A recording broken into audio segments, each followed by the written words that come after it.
Previously on AFTN. We are wishing fond farewell to Mark Geiger. Fond? Oh, I just wanted. Fond might be a strong word. Is that an acronym?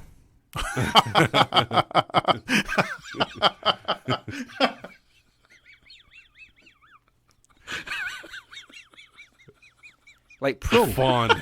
Yeah. I can get the first two letters. I can't. F off. Yeah. Numpty dickhead. Or...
Hey, and hello once again, and welcome to another episode of There's Still Time, the AFTN Soccer Show, on 101.9 FM CITR Radio, broadcasting from the unceded Musqueam Territory at the University of beautiful and very busy British Columbia. I am Michael McCall. I'm Steve Pender. And I'm Zachary Adam Eisenheimer. And we will have a packed 2-hour show for you this week. Lots of Whitecaps chat. We'll also be hearing from the latest Whitecaps signing, Derek Cornelius. We're going to be talking MLS. We're going to be talking football chants. And we're going to be talking Canadian Premier League and a lot more beside. We'll have some fun music. Band of the Month, Madness, are back as well with another song. But I think we have to start with our Christmas present update. Steve, your present still has not arrived. No.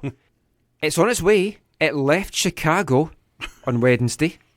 I don't know where it is now because the tracking stopped. But it left Chicago on Wednesday, so I'm hoping by next Sunday you will have your chocolate treat. When I ordered my nephew's present from North Carolina, it actually went through I think 7 states. It was and then at the end it was in Washington, went down to Oregon, and then came up to Blaine. It's weird. Can I give an update as well? Yes. So this week I got a phone call. Whenever I get a phone call, and I see Steve or you, Michael, I get excited because it's always like some breaking news or something going on. I'm like, oh, this is sweet. And it was like, I forget when it was, but it was a total time of day. I think I was getting ready for youth or something or like work and definitely add work to that sentence. Sorry, I work with students. And then I got this, Steve's calling. I'm like, sweet. And then so Steve's on the phone. He's like, I got some bad news. And I'm like, wait, what's going on? What's going on? Has Michael died? I'm just like, wait, what's going on? He's just like, I already have that one. And I'm like, what's he talking about at first in my mind? Oh, the gift that you got last week. I was informed by my kids that we already have it. Yeah. So Steve's like, I got home and my kid said, Dad, we already have this. Wow, you're not a good gift giver. So round 3. I thought we've got no presents this week, but we do. Okay, I was speaking to someone this week about one of the rumours. I went, we talked about that on Sunday. Did you not listen to our show? I was like, I thought you just talked about Christmas presents. So this is another legendary pack. Oh, okay. And we'll see which one it is. Ant-Man. We definitely don't have this because this is, I think, one of the newest ones. Oh, I thought because nobody likes Ant-Man. It's one of the 2018 ones. Yeah. So it has Ant-Man, Wasp, Ultron is in there. Yeah, a number of their friends. Yeah. Thank you very much. I've actually got Steve a bootleg version of that for his Christmas present. It's called Uncle Lady. You can enjoy it anyway. I still don't think you're going to have what I've got you, and I think you're going to love it. Okay. The other big news that's happened, East Fife are through to the last 16 of the Scottish Cup, knocking out Greenock Morton, a division above them, and they've got a home draw against Partick Thistle, who are a struggling team. So what round are they in? We are now into the fifth round. It's confusing because they've changed it because they've added more non-league Did you say teams. round of 16? Round of 16, yes. So you're saying in the Cup, East Fife is in the top 16 teams in your nation? Yes. Soon to be the top 8, I believe. But who are you playing? Partick Thistle in the next round. Oh, that's the third Glaswegian side, right? Yes. It's also Steve Clare's team, so I'll get a bit of banter with him. It's my buddy Sean. They used to have a fanzine back in the day because it was a football chant that they had called Worse Than East Fife. And we're going to be talking about football chants in part 3, so you won't want to miss that. But let's start things off with some Whitecaps chat. And we've actually got so much Whitecaps chat that the first 2 parts of our show are actually going to be Vancouver Whitecaps this week. Who would have thunk it? Not like Thursday where I was wondering what we're going to talk about. I called you. We go, what are we going to talk about? Then it just exploded. Kinda. Most of it's rumours and speculation, but we'll get to that. Yeah. The big thing is training camp gets underway tomorrow. So depending on when you're listening to this, Monday the 21st is when training camp starts. It's media day. They're not officially on the pitch until Tuesday. So they're doing all the medical testing and all that stuff. But I know, because you were going to go along tomorrow. I was going to say, do you know they're not actually on the pitch till Tuesday? Less exciting. Yeah, because to be nice and dry tomorrow, Tuesday it's to rain. Oh, that makes sense. Yeah.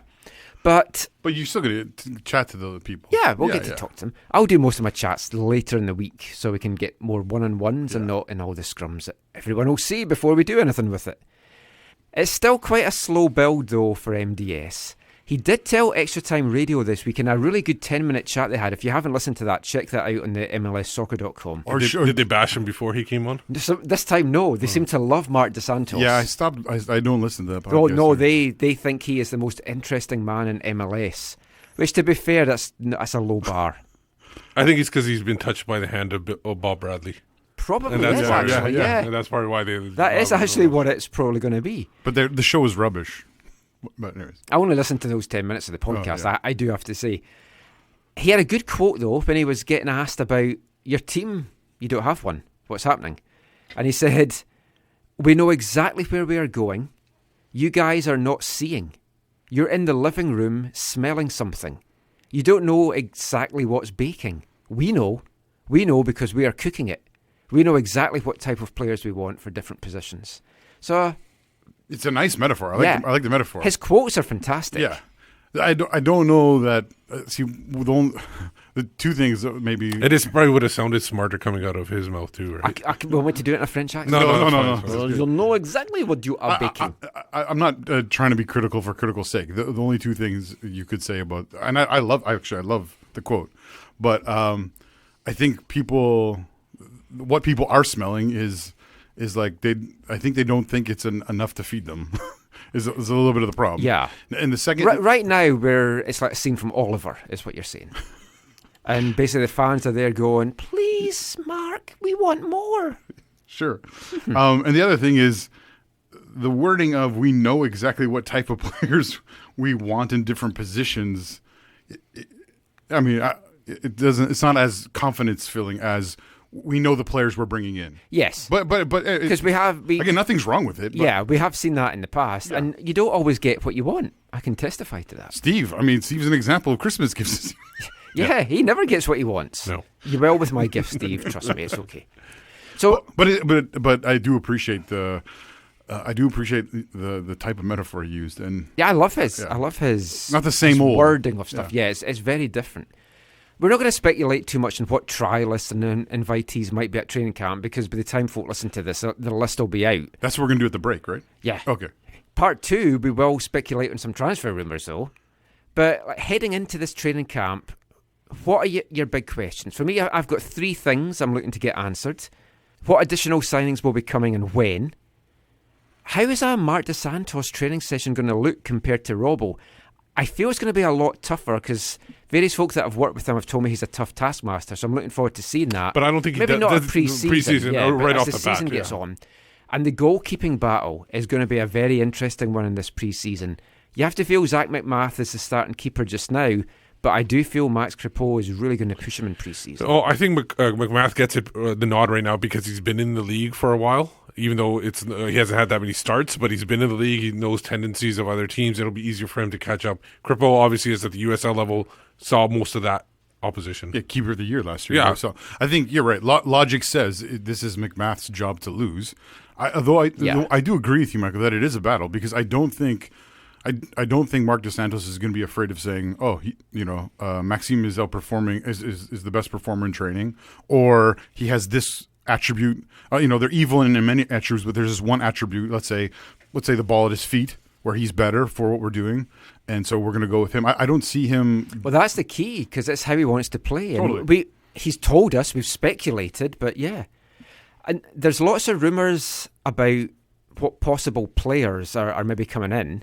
We'll come to that, as I said, in the next part. The Whitecaps, though, do officially have one new player. 21-year-old left-footed centre-back. Signed on a free from Serbian club FK Javor Envajica. A 2-2 deal, which means 2 years signed, 2-year option. It's also known as MLS Classic. Has 3 senior national team caps, all of which were clean sheets as well. 2 of them with Daniel Henry. He looks like a really good addition. He first grabbed the spotlight in the Toulon tournament. He knows a lot about the younger Canadian Caps guys, because in that team was Davy Norman, Michael Baldissimo and Theo Bair. And Noah Verhoeven. Yeah. Derek Cornelius seems like a really good sign for the Whitecaps. Steve got a chance to chat to him today in his hotel room. So let's bring you that now. I was at home. It was over the phone. Yeah, you're shattering the illusion. Here's Derek Cornelius. Get out of there fast, Derek. I can't do that. I'm a Derek. Derek's don't run.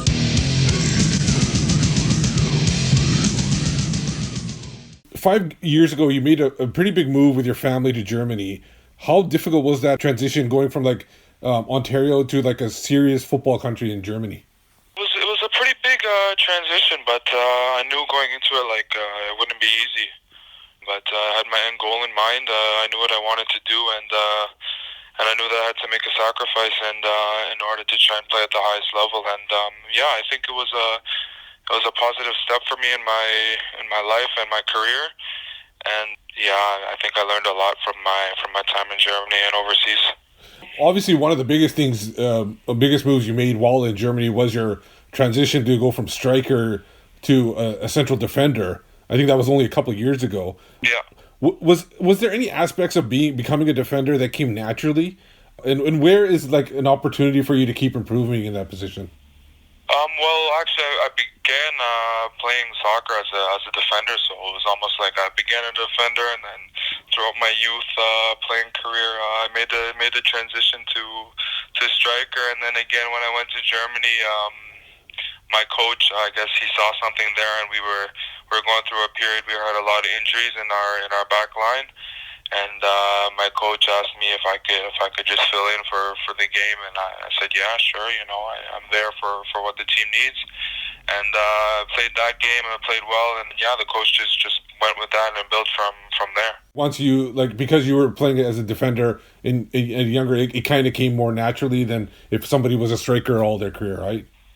Yeah, exactly. Because as I said, when I was really, really young, I started off as a defender, and then made the transition to striker, and then back to defender. So I've been around from the position block.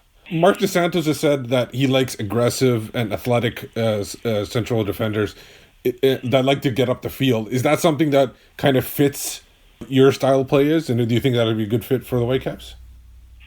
Yeah. I mean, I always consider myself an aggressive center back, but comfortable on the ball. I like to play out from the back, try and find the best pass that can start off our attacks, and just overall try and help the team to win games, whether that means defensively starting off attacks or in general anything that we can do to get more wins.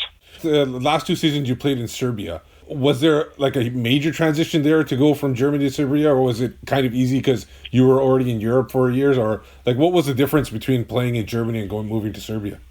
It wasn't as big of a difference moving from North America to Europe because I was still staying within Europe. But again, I learned a little bit of German, so then when I went to Serbia, it's like I had to start all over in that aspect. But I mean, there's always I had a good group of guys around me in Serbia that helped me adapt, and first few months I had to wait it out to get my minutes, and then from the starting of the 2017 season, I got some minutes in, and once I became a regular in the team, then it helped me to adapt to life over there more comfortably. See, now you're making another big move back to North America and to Canada. What were some of the big selling points in making the move to Canada and the MLS? There's a few things. I had a few camps with the national team guys. The group from Vancouver. I met some guys that are playing both on the first team and the youth teams.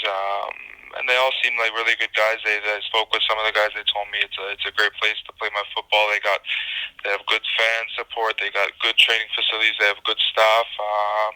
And then when I heard in the off season that there was interest from Vancouver, I was pushing my agent to get the deal done because it sounded like a great place to play football in and to develop as a player. So you were talking about there that you played with current Caps at the Toulon tournament itself, the younger players, and then some with the national team as well. How important is that, like knowing some of the guys into fitting in with a new club?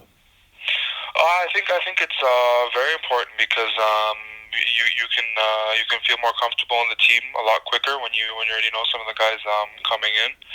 I've had a few talks with Rusty, with Daniil. And they told me it's a great place to play, and looking forward to the season. They've helped me kind of settle in the first few days and just let me know what to expect moving forward.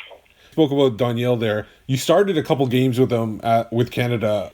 How do you feel you guys complement each other on the pitch, and do you think it's going to be a pretty good transition if you guys are able to start together? I think it'd be good. I felt good playing beside him in the two games we started together against USVI and then against St. Kitts. He's a center back that I like his style of play. I like a lot of his qualities is what I try and bring to my own game. And also he's a good guy off the pitch as well, which helps the chemistry, which helps playing together once we do get on the pitch, because we have a good relationship off the pitch as well. You represented Canada at a number of youth international levels, but this last year, not a lot of people knew of you because of the fact that you were in Germany at such a young age, and then Serbia.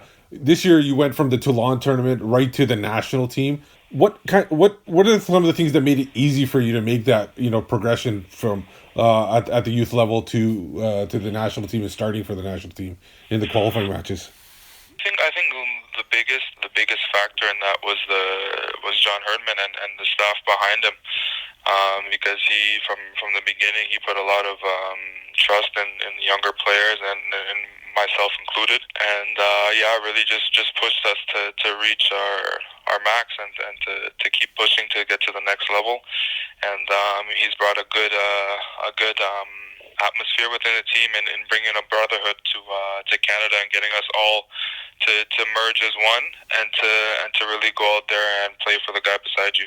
You haven't hit the training pitch with Mark DeSantos yet, but in talking to him, do you see any similarities with himself and John Herdman in the style and in the way they set up the team?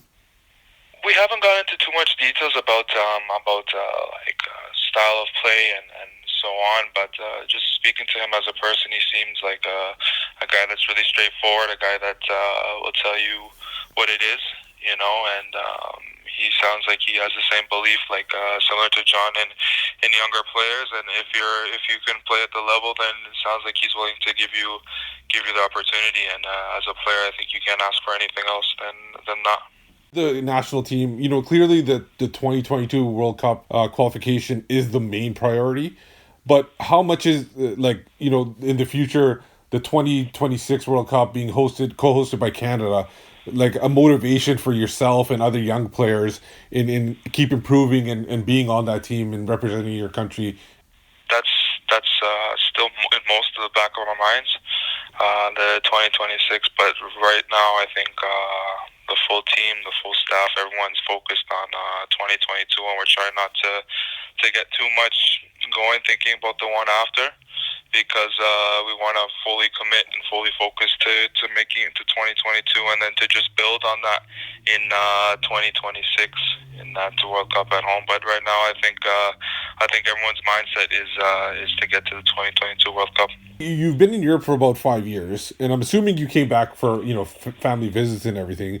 But is there anything you're looking forward to being back in Canada and North America on a daily basis, whether it's on the pitch or off the pitch?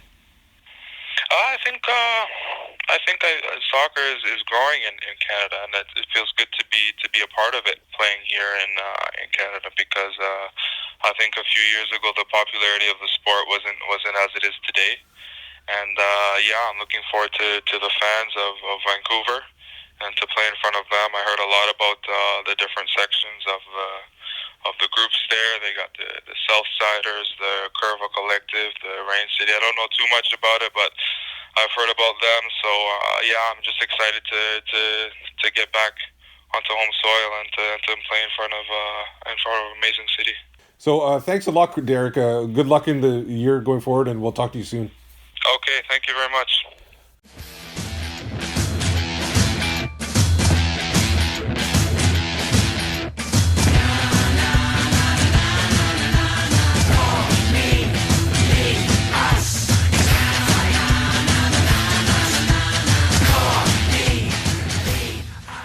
That is Derek Cornelius there, chatting to Steve earlier today. Sounds like a really nice guy. Well, yeah, sorry, he was. Yeah, it was really pleasant to talk to you. He's looking forward to also coming back, and now we can watch basketball. He's a big basketball fan. Oh. So he can watch the NBA, not have to stay up till 2:00 to watch it. Where do you see him fitting into the team? Do you see him as a starter beside Henry right now? Do you see him as the number 3? For me, it's at this point. If you look at just what the depth chart is, he's a starter. Well, yeah. But if they need to, I think he slots in really at a number 3 spot initially, because he hasn't played that much in the Serbia this past year, and I think Henry starts. I kind of think, we talked about it during the middle of the week when we were kind of hearing about this, that maybe Henry plays the next 6 months, and maybe he moves on to Europe, because he has been looking to make a move back there. So maybe he stays for 6 months, and then Cornelius takes over in the summer as a starter. One quick question, because I thought I read something maybe wrong.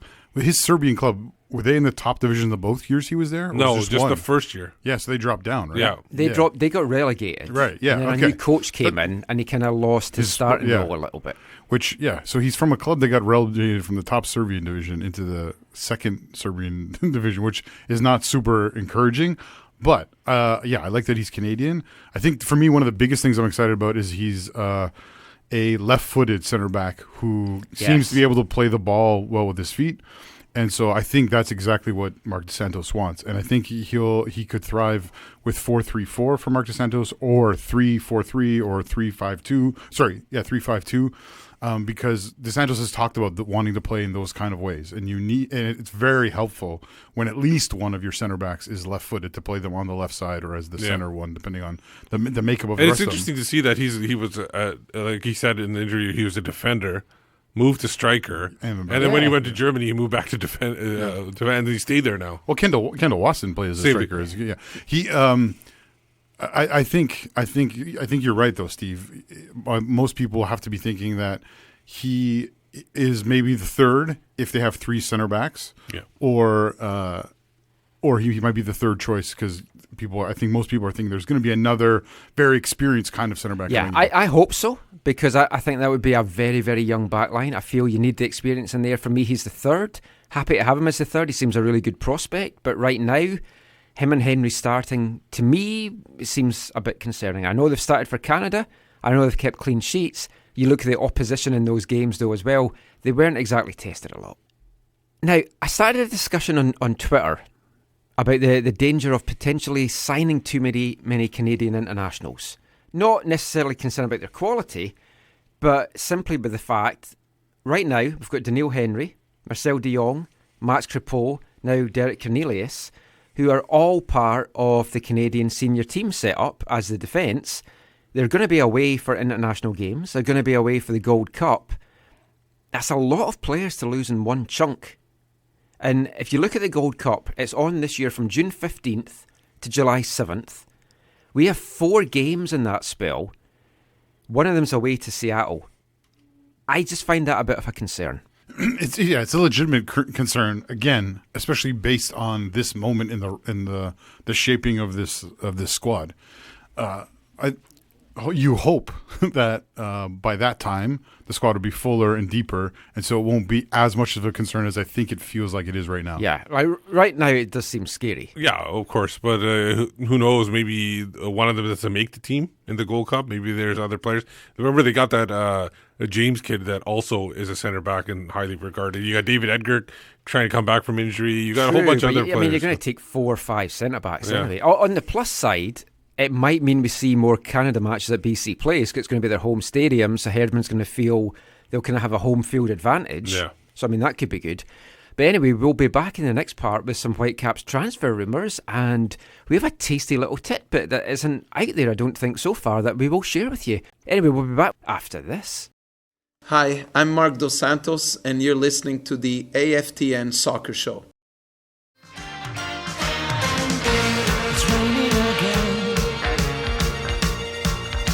The clouds reveals blue skies. I've been feeling so low. But now everything is on my side. The sun and the rain. Walk with me, fill my heart again. I hear the rain falling in my ears, washing away the weariness like tears. I can feel my troubles running down, disappearing to the silent sound. I feel the rain on my face. I can say there is no better place than standing up in the falling down. In so much rain I could almost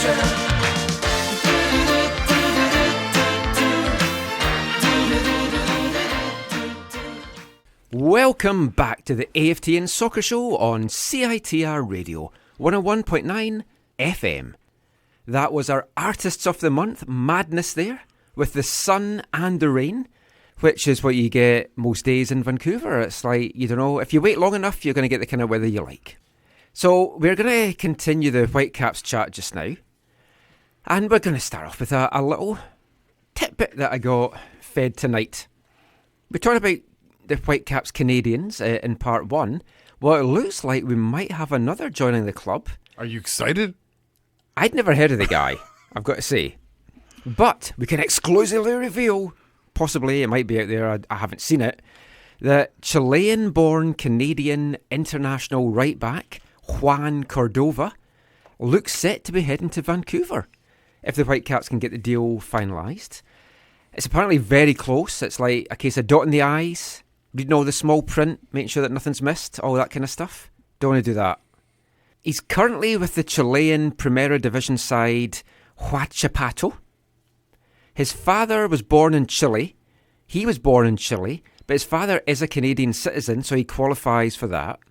He's been with the Chilean side since 2017, made 23 appearances, played in the Chilean second division before that with Union San Felipe, 57 appearances and 1 goal for them. He's played for the Chilean under-20 side from 2014, made 5 appearances for Chile, but he switched to Canada in 2017. He was part of a under-23 team that played in a tournament in Qatar, and then played in 2 senior friendlies in 2017, making his debut against Curacao. Didn't Alfonso, was that the game he got sent off or he scored? Against Curacao? Yeah. He didn't get sent off against Curacao. Was it not Jamaica he got sent off in? Oh, yeah. This is a game in Montreal. I think he scored in this one. I don't know. Yeah. So far, so long ago. Yeah. I don't remember these things. A move here is obviously going to bolster Cordova's kind of international aspirations. It looks like it's going to be a 1-year loan with a purchase option at the end of it. From what I've been told, the Chilean club has agreed to it, so it's up to the Whitecaps now to get it done. Thoughts? Like I said, don't know too much about them. But it seems interesting that they are going for, like, you almost get like you get a Canadian national, but obviously he's applied most of his trade, majority or all in South America. So it seems interesting how the mixture is going to work. and obviously, I think you were saying that it's almost done, or Yeah, the Chilean clubs agreed to it. The Whitecaps just have to sort. is their the contract part out. status they probably have to sort out, or other stuff? I would think the contract status. Oh, okay. Hopefully he doesn't get shackled. But you said he's a right back, right? He is, yes. Okay, so backup. He's Yeah. going to be like Jake Nerwinski's backup, and we need a backup right back. So in that sense, And he could eventually take over if Jake, Moves on. Who you pulls feel- on Tim Parker and moves back to New Yeah, York. I mean, Jake Nerwinski is definitely a tradable or a saleable asset. So, I mean, that is something that could happen. For me, I mean, he'll battle Nerwinski, but it's Nerwinski's spot. Yeah. Was told, though, that if something happened that this fell through, don't like this, but Michael Petrasso could still be on the table as a possible deal. Let's hope it doesn't come to that. he's under contract at Montreal, right? Yeah, and there's rumours he's going over to England as well. So. Right. Which, I mean, he's played over in those islands before. Oh, yeah, he was with Queen's Park Rangers. Yeah. I mean, Cordova, I'll be honest, I'd never heard of the guy. Yeah. When you said, I'm just like, hang on, when did he play for Canada? And then when you said Curacao, I was like, okay, that rings a bell. But I think who's the coach at that time? It was Zambrano. Yeah, Zambrano. Yeah. He's the one that essentially brought him over. Yeah. So that also makes sense. I don't judge a player until I've seen their YouTube highlights. So no, I'm joking. I thought that was how the modern world was, though. It is a little bit. Yeah. That's why you got to have a good YouTube video. Yeah. We need to get into the business of that. Yes. Yeah. But I mean, it's a depth right back signing, so it needs to be done. I can't say too much about the quality of the guy without seeing him. And he's Canadian, so another domestic. That's hopefully a positive. Yeah. Now, the Twitterverse and the internet in general has been indicating the last couple of days that 2 new Whitecaps signings seem to be imminent, and they're winging their way to Vancouver as we speak. First up, via Glass City today, a cheeky wee Brazilian. Glass City's a cheeky wee Brazilian? Maybe. Have we broke his cover? But it looks like we're getting a cheeky wee Brazilian, who I'm sure will be waxing lyrical about in months to come. Lucas Venuto, 24 years old, 5'4" right winger. Closer to 5'5". He kind of... Have you measured him? You've been out with your measuring tape? According to his the measurements on... Well, everyone makes himself sound a bit bigger. Steve, that was my whole dating profile. Steve, are you an agent? No, Are you his agent, I mean? No, everywhere I've seen him, he's closer to 5 foot. He is 5'4", but plus. Well, it's like I say I'm 5'8.5". Yeah, for sure. That half an inch can be really crucial. If all you the have right a look places. at him, though, he looks a little bit like Christian Teixeira. Not even just in height-wise, but just he kind of had the same kind of face, I thought. I didn't see it. Maybe I'm just saying all South Americans look the same, I don't know. But he's 24 years old. He's a right winger. He spent the last 3.5 seasons with Austria Vienna. He spent time in Germany. Are you a fan of right wingers that's been in Germany and Austria, Zach? Oh, Michael. I mean, in Vienna, I prefer Rapid Vienna and obviously, I think you told me he played for Red Bull Leipzig, right? Yeah, as a youth he was with Leipzig before they were. Well, he was with Red Bull Brazil too. Yes, he was actually. Yeah. He can also play left wing and attack in mid, so very versatile. So he's like the second coming of Jordi Reyna. Yeah, and funnily enough, he has played with Jordi Reyna before. Both of them were on loan with Austrian side Grodig, who I've never heard of, but they're both on loan with Grodig. The fee, according to Glass City, is expected to be around 300,000. I'd expect him to be a TAM player, salary-wise, I think. Unless they use some of the... if they use the money to pay that fee, then whatever the salary is, that could be still underneath the... True, it's all so common. So my understanding is, and this will be interesting to see what happens in the post-Alphonso Davies era. My understanding is previously they've been very shy to use their quote-unquote their own money, the owner's own money, on transfers, and so they've used the GAM and TAM and whatever they could. I thought that was fake money.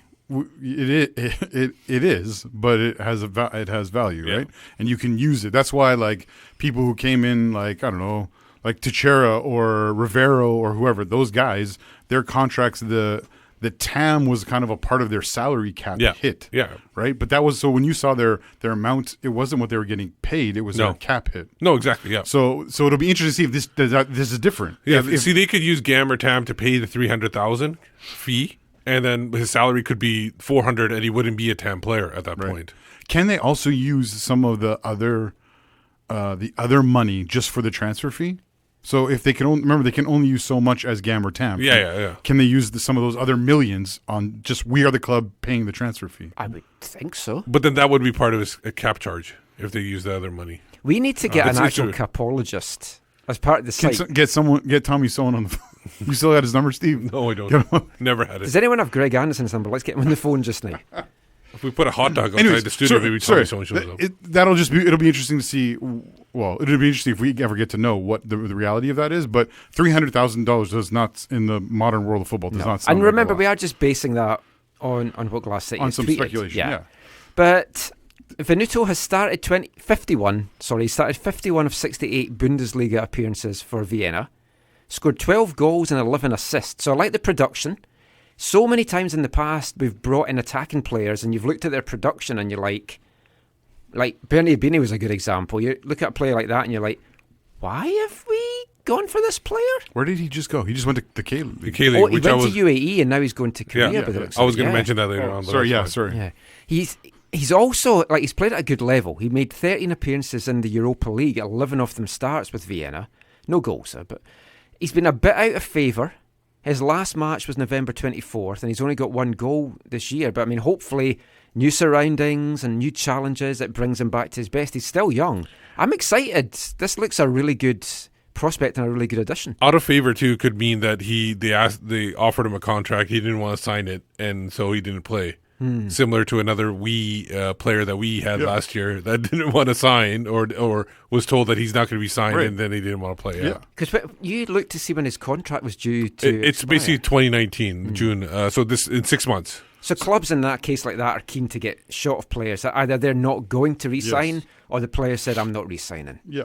I like that he's played with Reina before as well, because we've talked before, what is Jordi Reina's future here? A lot of his buddies have gone. Does he want to still be around this team? Put players that he knows. Well, he still has at least one buddy here. For now. We might come to that. But it looks like Venuto will be joined by another right winger. 26-year-old from Guinea. He's been with La Liga side Rayo Vallecano since 2011, and before that he was with their B team as well. All but 2 of those years were in the top flight. He also won Segunda Division with them last year. They are currently third bottom, though, of La Liga. Still with a chance of staying up, but struggling a little bit. So maybe they're looking for some new additions as well. He has spent 3 half seasons, though, out on loan. So he seems to start with the team. And then towards the end of the season, they kind of put him on loan to someone else.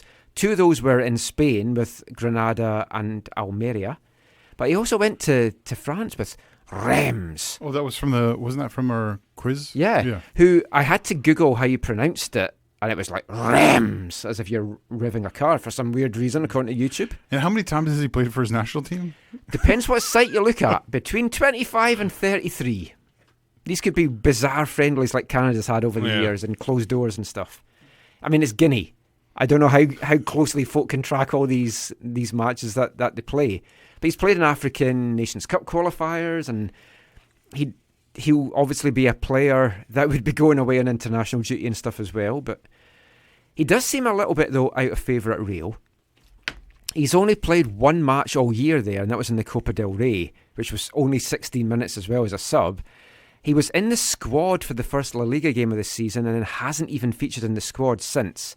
9 goals and 14 assists for Rio in 152 appearances overall.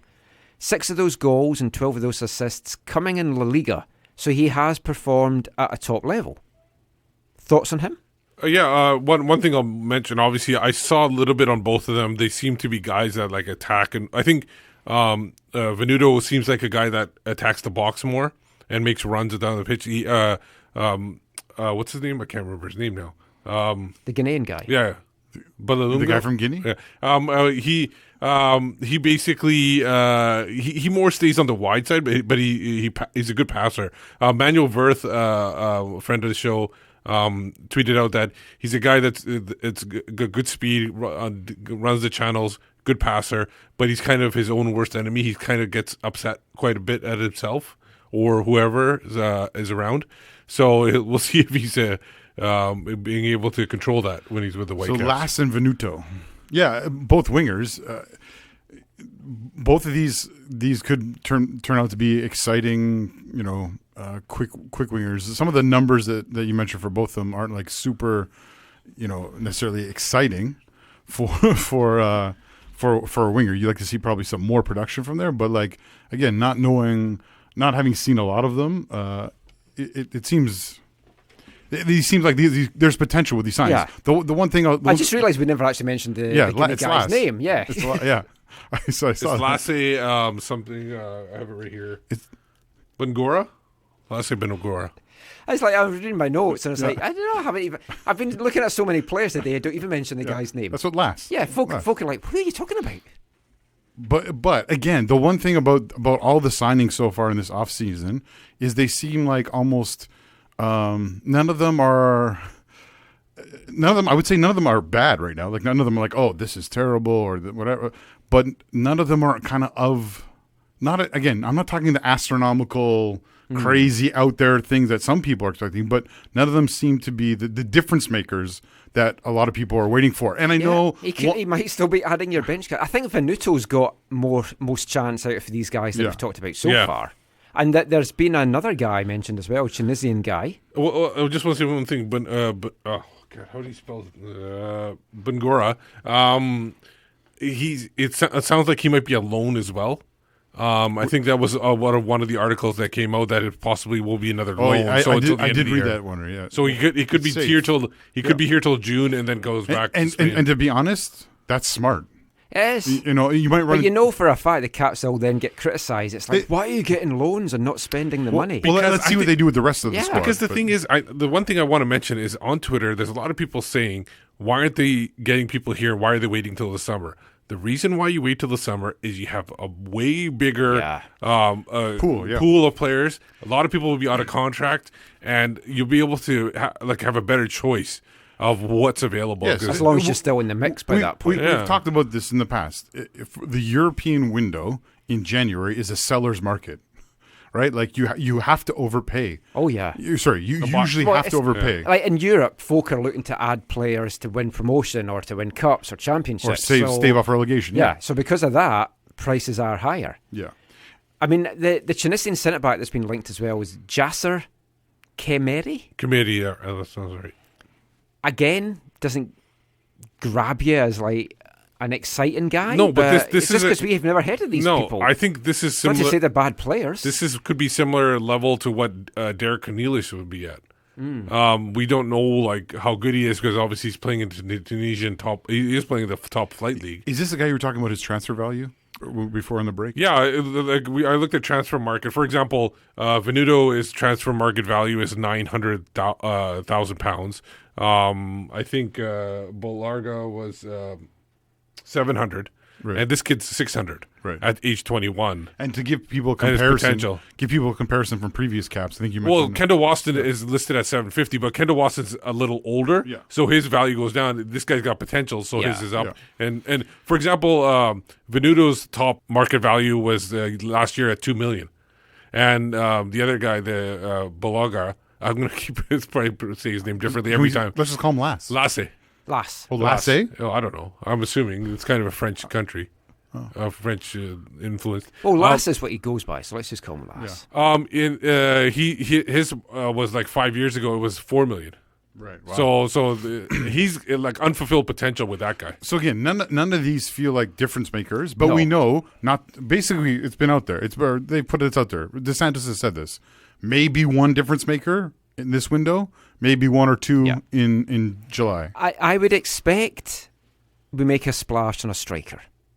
And I think it will be a name. I think it will be someone that people recognise. One name or two?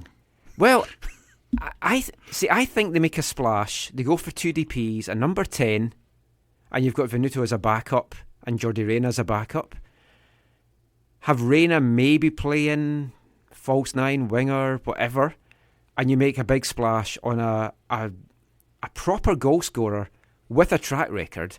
I'm just going to throw this name out there, and it's not a name that I've been hearing. A player like Scott Sinclair, who's currently with Celtic. He's been in and out the team. We've talked about it on the show previously. He's in it just now because Lee Griffiths has got some mental health issues. Right. So, but he's a guy that scores, and I'd love a guy like that here. And Celtic's just gobbling up all these American players. So Yes, some of them I probably know. want to come over and check out the States. George Weah's son made his debut for Celtic yesterday. Yeah, you know what? He is the kind of, like, when you, I don't know if we talked about this when you originally mentioned his name, but he is the kind of guy you think and you're like, yeah, he could be a Bradley White Phillips. You know, like he could, he's had some success over in the British Isles, it is in the league, different places he's played, England, and Scotland, and he could come over here and kill it. So you rate Scott Sinclair higher than Gary Hooper? Oh, 100%. Well, isn't Gary Hooper's quite a bit older? No.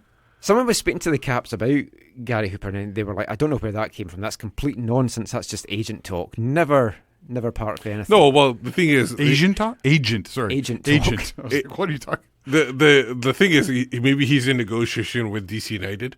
Yeah, and then you the agent Sure. notices that Vancouver needs a striker too, so he goes, "Oh well, let's get Gary Hooper in there." Well, I mean, right now we're bare on strikers. One of them being Theo Bear, Nice. and the other one being Anthony Blundell. And again, from what I'm hearing, I'm not sure. We've talked about Anthony Blundell. If he is here at first kick, I will be stunned. For months we've said he needs to go out on loan. They're not going to just get rid of him because they've paid a big transfer fee for him. They need to see him produce. They need to see what he can do. And like last year, as you said, he was a bit shackled here and he wasn't able to do stuff. His development was arrested, essentially. Definitely. And I think you need to put him somewhere, and there's going to be interest in him. He did what he did in Venezuela. Maybe hasn't done great things here, but he can go somewhere and do stuff. So if you move him on, you've got Theo Bear, so you need to bring in a few strikers. Oh, yeah. They broke even with Arturo Rivero, right? No, they did. No, they made a profit. They made a profit. There you go. So, which was put into the business side of operations. Oh. Wait, translate that for us. What does that mean? It didn't go on players. Yeah. I mean, even with Anthony Blundell, I would think they need to bring in two. Well, definitely one striker, but more ideally two. If he goes, absolutely two. Yeah. Great opportunity for Theo Bear, though. Yeah.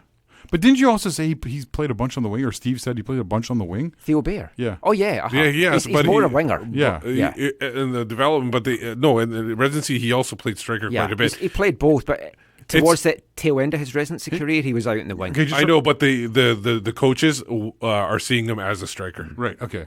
That's I couldn't remember you said one of the others. No. Well, let's move on to the final bit of this section and talk about some young Canadians. Because Theo Bear is part of the Whitecaps under-23 development team, as well as being an MLS player. I think he's right now needed more in the MLS at this point. I think right now he could be our starter. But Whitecaps made a good appointment this week. Nick Dasovic joined the coaching staff to lead that under-23 team as head coach. A lot of experience at national team level, MLS level. He's played overseas, he's played here, former Whitecaps player. He'll teach them a lot. His last coaching gig was as assistant coach at SFU last year. He's got a USL Pro licence. It's a big addition, I feel. You happy with that appointment? It seems weird a little bit because I think Pete Shad tweeted out that like he'll miss doing commentary with him. So this means he's not going to be doing still available. So he's not going to be doing commentary.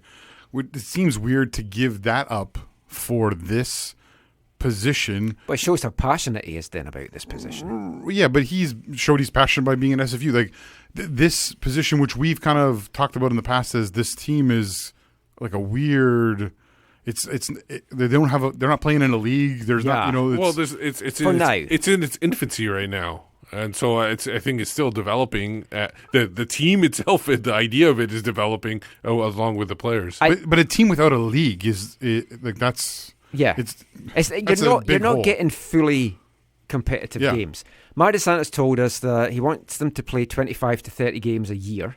Won't be in a set league. Yeah. at least this year. I could see him pushing to change that next year, whether that is the new USL Tier 3 League, USL 1.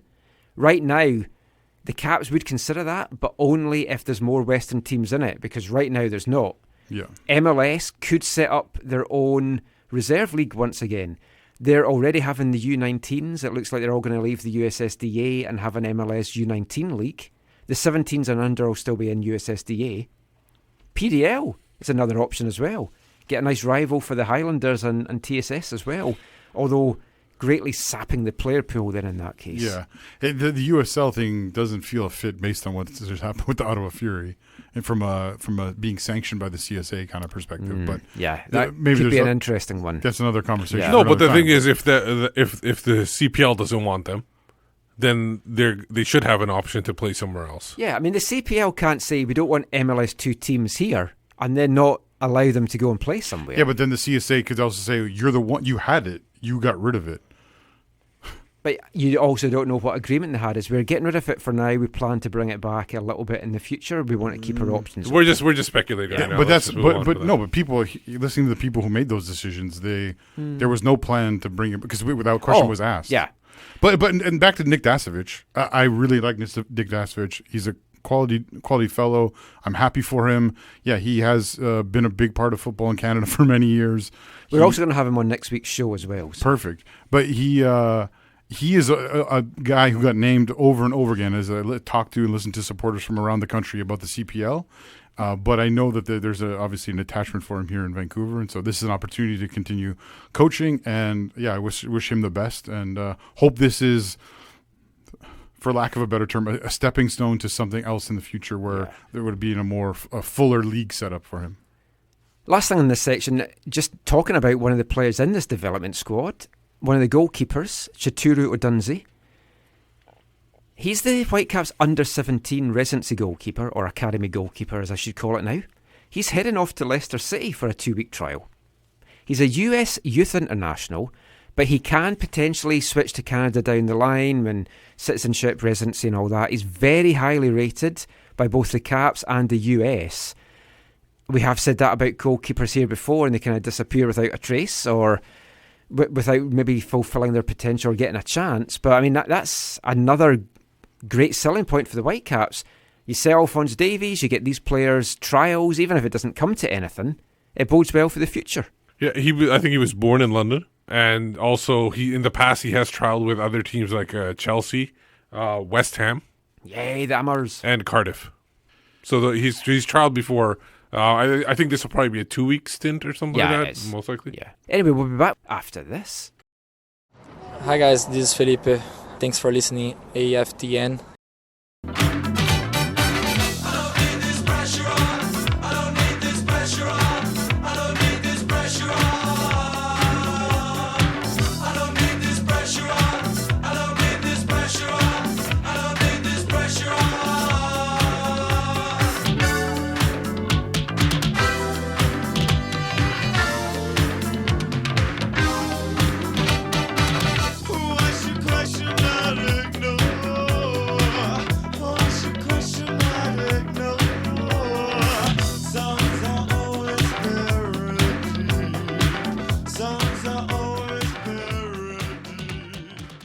Welcome back to the AFTN Soccer Show on CITR Radio 101.9 FM, the only football show on Vancouver radio.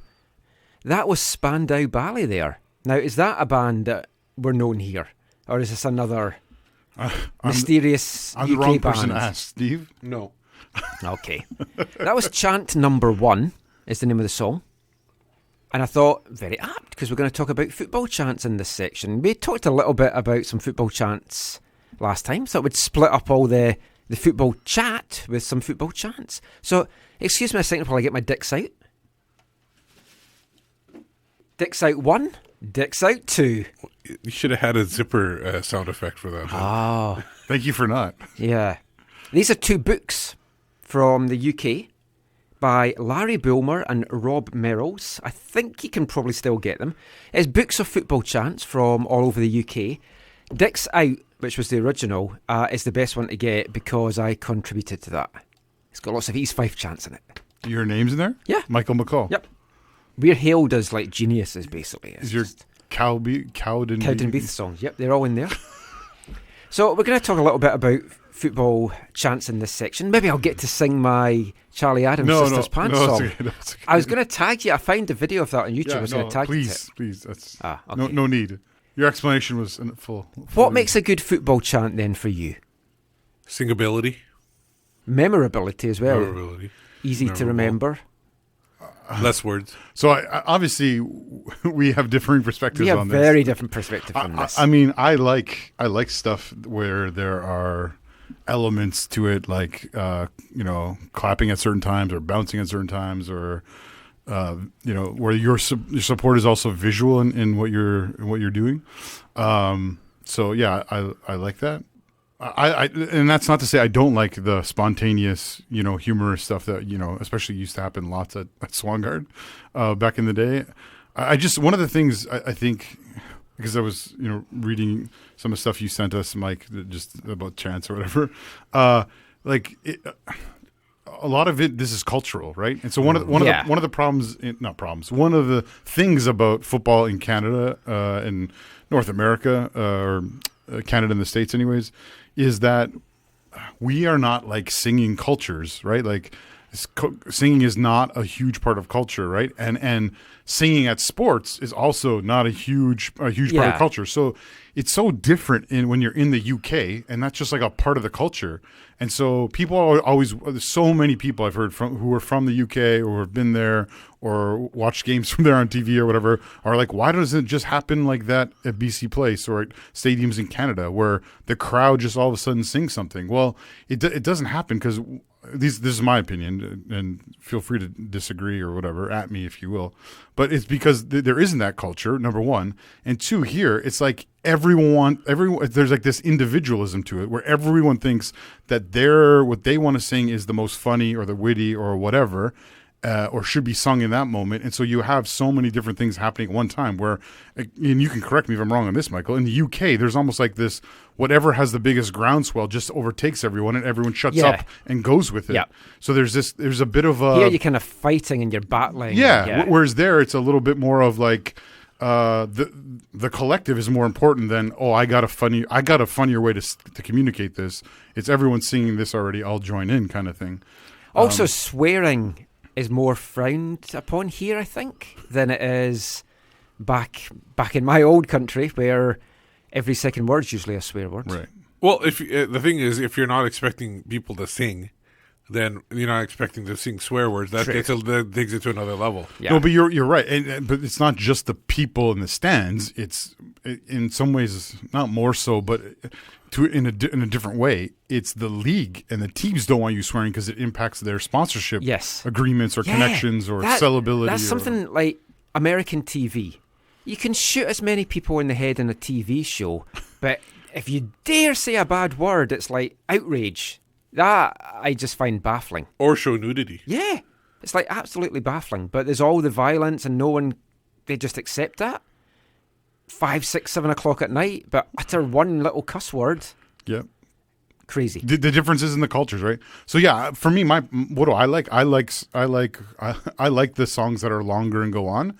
That build and there's crescendos and kind of. I like that, but I don't like the ones that go on too long. Yeah, no, that's okay. I like in, out, move on to the next thing. There you go. But because I like that, it doesn't mean I'm opposed to like the humorous in the moment witty thing.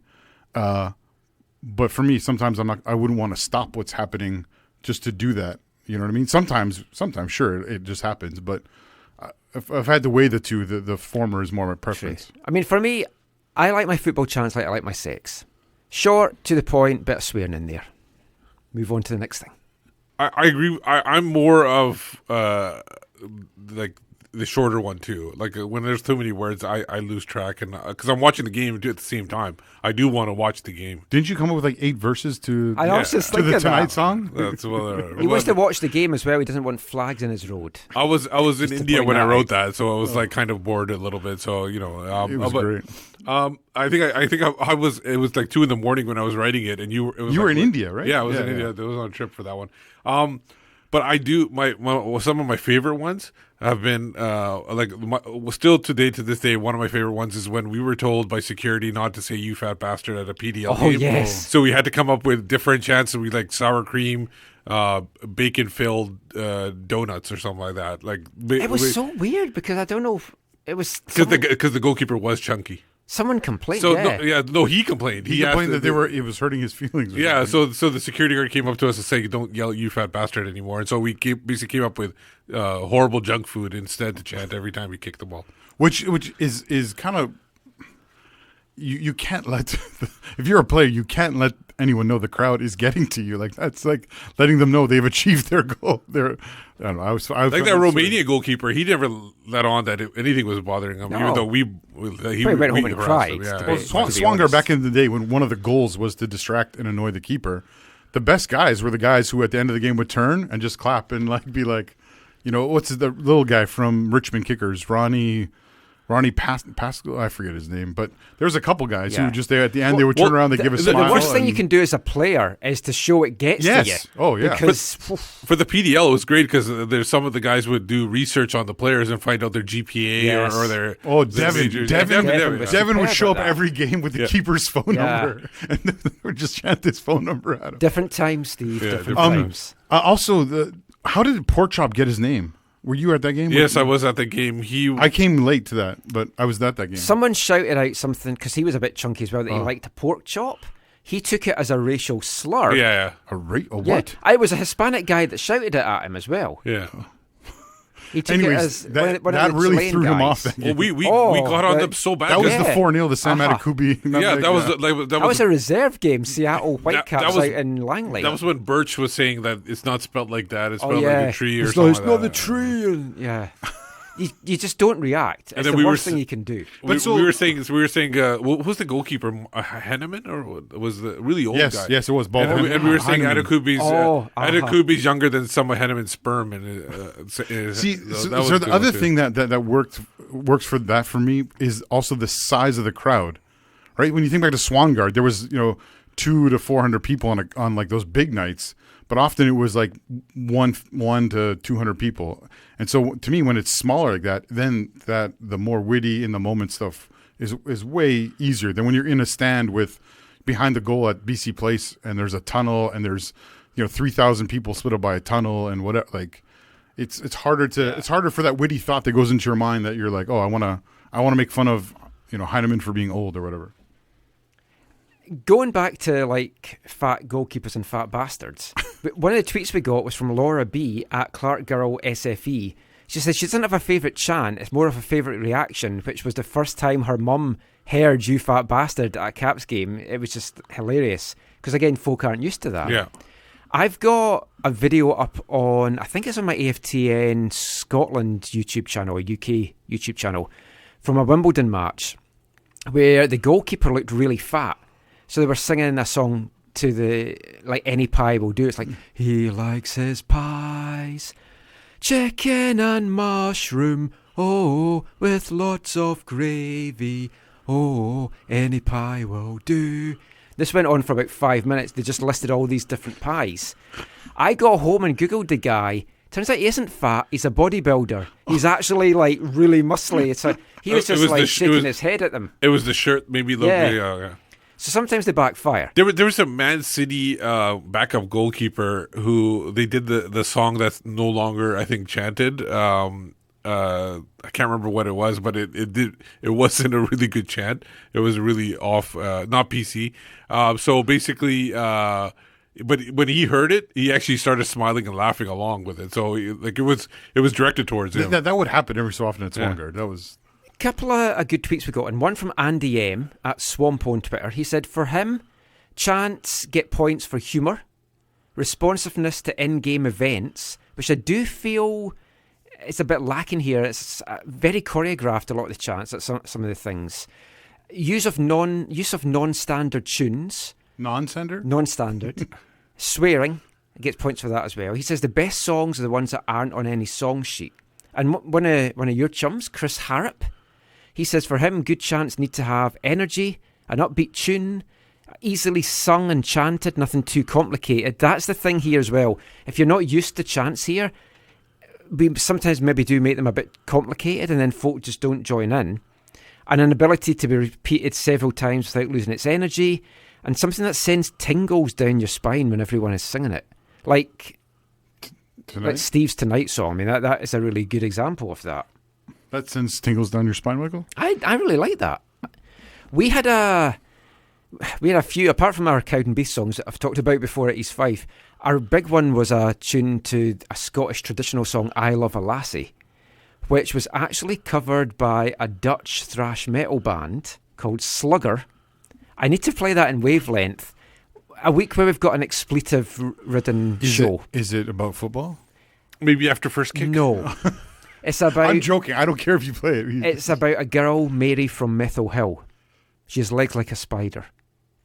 Okay, we'll wait for it. Okay. Don't spoil too much. I actually played that song at my wedding. And the second time it was played, my dad walked out of the wedding reception. Well, I was going to ask you, were you trying This is not a wedding. Were you trying to clear the room? I was DJing at my own wedding, so I stuck that on for the second time, and all my East Fife chums were loving it and singing along. But yeah, we need to get that in Wavelength. What was? Can you describe the look on Caitlin's face? Oh, she just goes with anything I say. Oh, okay. Bit like Colin Elms when I do all my stuff with TSS. So I asked people for some of their favourite chants. My first podcast wife, Pierce Lang. He's Pierce Lang _TV. I think that means television, but I'm not 100% sure. On Twitter. His 3 favourite Whitecaps ones. Number 3 is Boundary Road. 2 more and I could have played the Flash 5. Number 2 is Dig a Hole and Effing Bury Him, which I think I introduced at Portland, and then you guys have cleaned it up a bit. And number 1, Build a Bonfire, which everyone does now, so it kind of loses a little bit. Everyone does? It seems that everyone does Build Outside a of Bonfire. Cascadia? Yeah. Really? Like I've heard that too. I've heard it all over Really? MLS, yeah. That's funny. John Humphreys said his number 1 is the Torres song from LFC, which Liverpool, yeah. which I didn't have a chance to look up. Days of the Week, which is something to do with Vernon. And Loyal, is that one of your songs? Yeah, Loyal to the thought Caps. It was. Yeah, I think I'm not sure. Days a Week. There's the 8 Days a Week, the Beatles song. I'm not sure if it's that. Oh, but it's from a trip to Vernon with his buddies from his club, okay. LWO, which I believe is in his Twitter handle.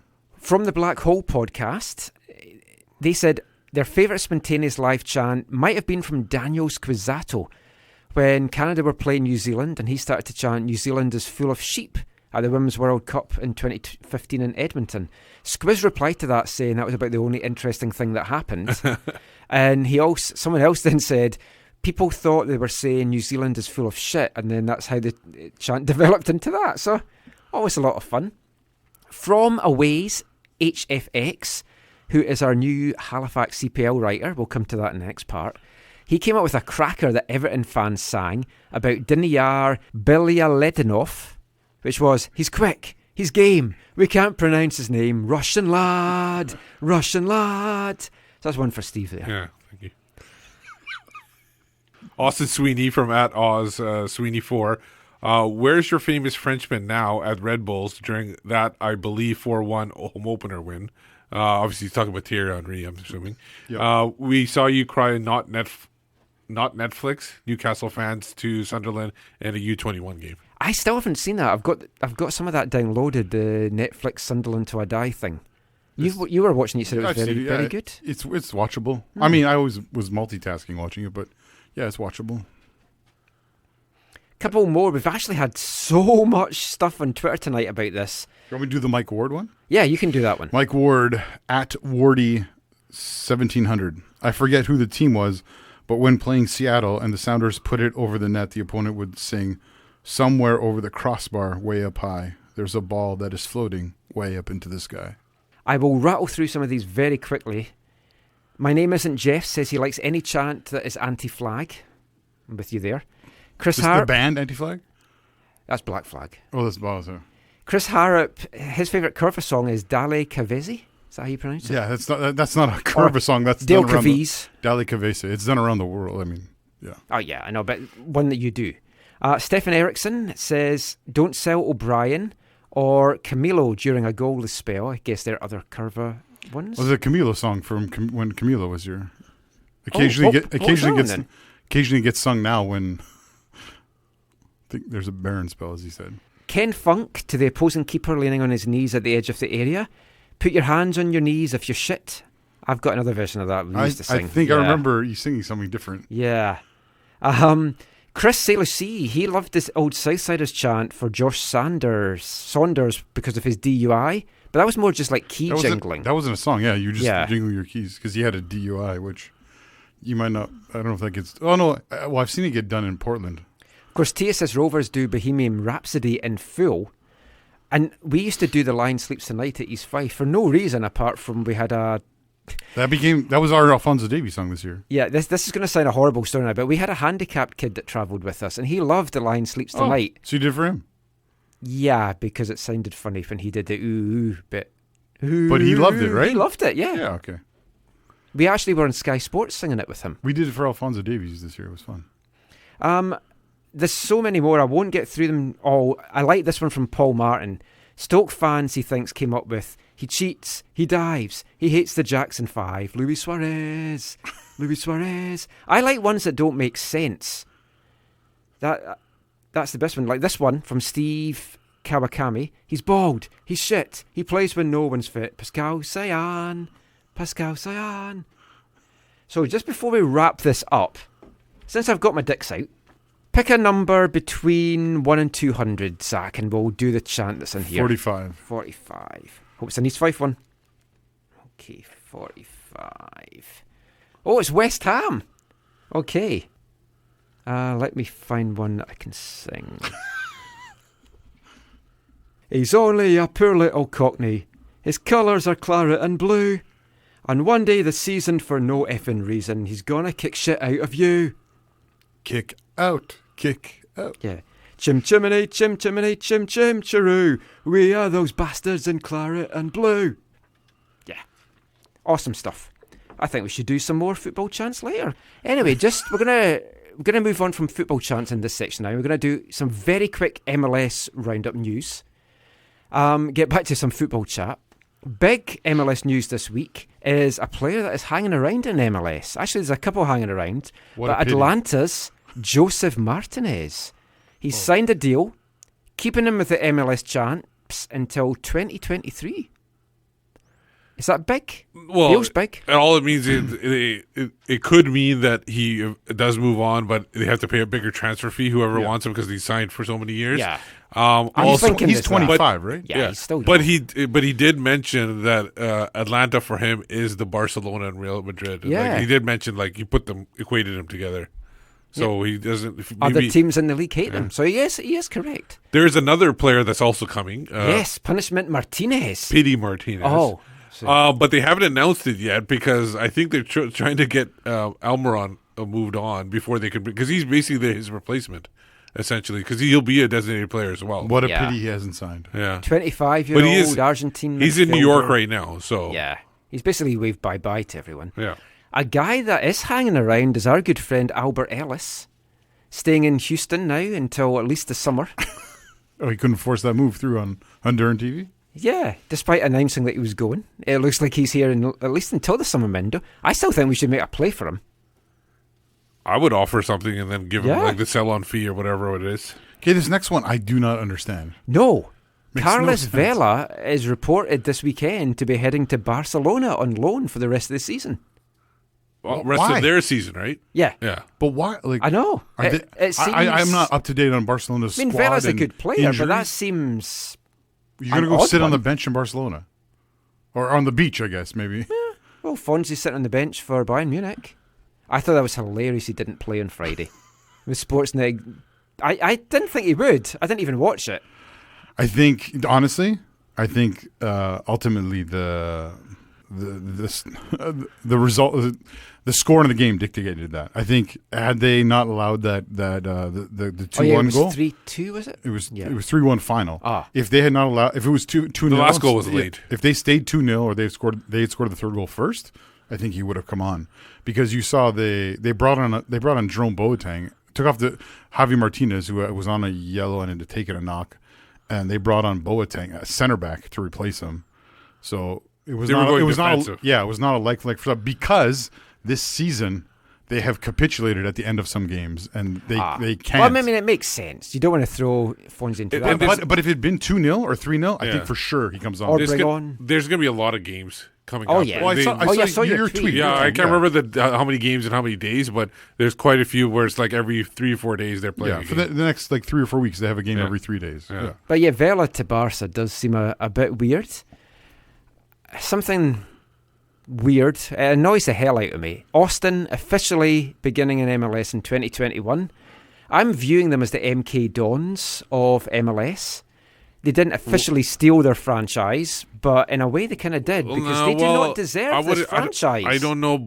I don't think the owner deserves the franchise, but I don't they think they deserve it they at were, all. You call them MK Dons, but they were also Wimbledon as well, because they got their team taken away from them and moved to Orlando. Originally, that was the Aztecs. That's the thing, though. So I don't think you should attack the supporters or whatever. No, or but the team, but some of the ownership is the one. But some of those there were some supporters in this whole thing that were like, "Screw Columbus, we want a team," and those supporters, because those people were probably jaded by the fact that they lost their team and everything. So I think they just wanted a major league team, because they're the biggest city in America that didn't have a team. But I should get her on and do an interview for the show. We did a video with her, and then we couldn't put it out because of some other things that happened. We have a friend, a Whitecaps supporter, who lives in Austin and has talked to us before about the whole what happened with them with Austin Aztecs, with the Aztecs. Yeah, and stuff. We should get her on the show. Is it sometime. Mercedes? Yeah. Oh, I love Mercedes. She's great. Yeah, she's lovely. Whenever she's in town, when she comes to games with us, and whenever they're come along to the often studio. when they're in Dallas, she'll go to the games, and I assume she'll be. Well, I haven't talked to her about this pre-court. Yeah, but, it'll be interesting. yeah. I just don't think they deserve a team. I'm sure we'll cover that a lot more in the months to come. But we'll be back to chat Canadian Premier League after this. Hi, I'm Alphonse Davies, and you're listening to the AFTN Soccer Show.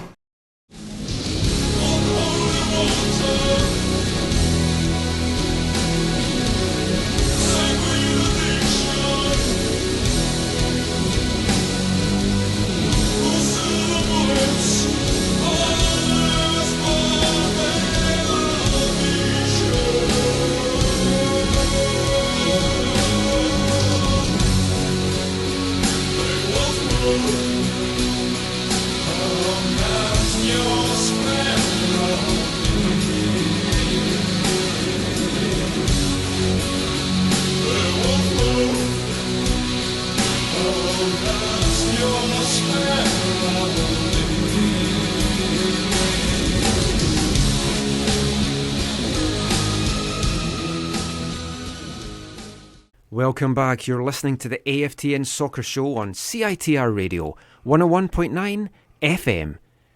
That was Wolf Moon. Appropriate for this evening. Yeah, by Type O Negative from the film Underworld. Oh.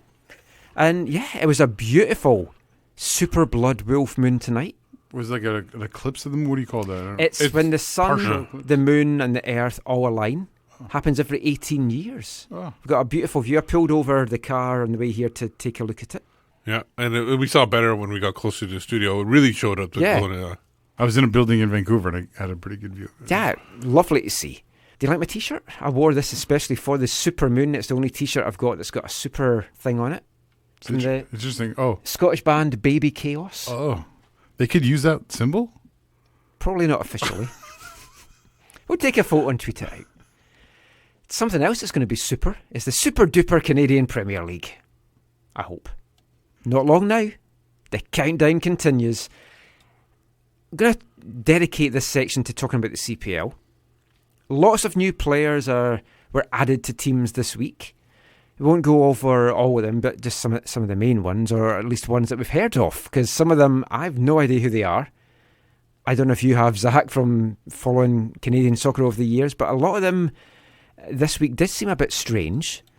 Pacific FC, though, that's the team I think that interests us the most here right now.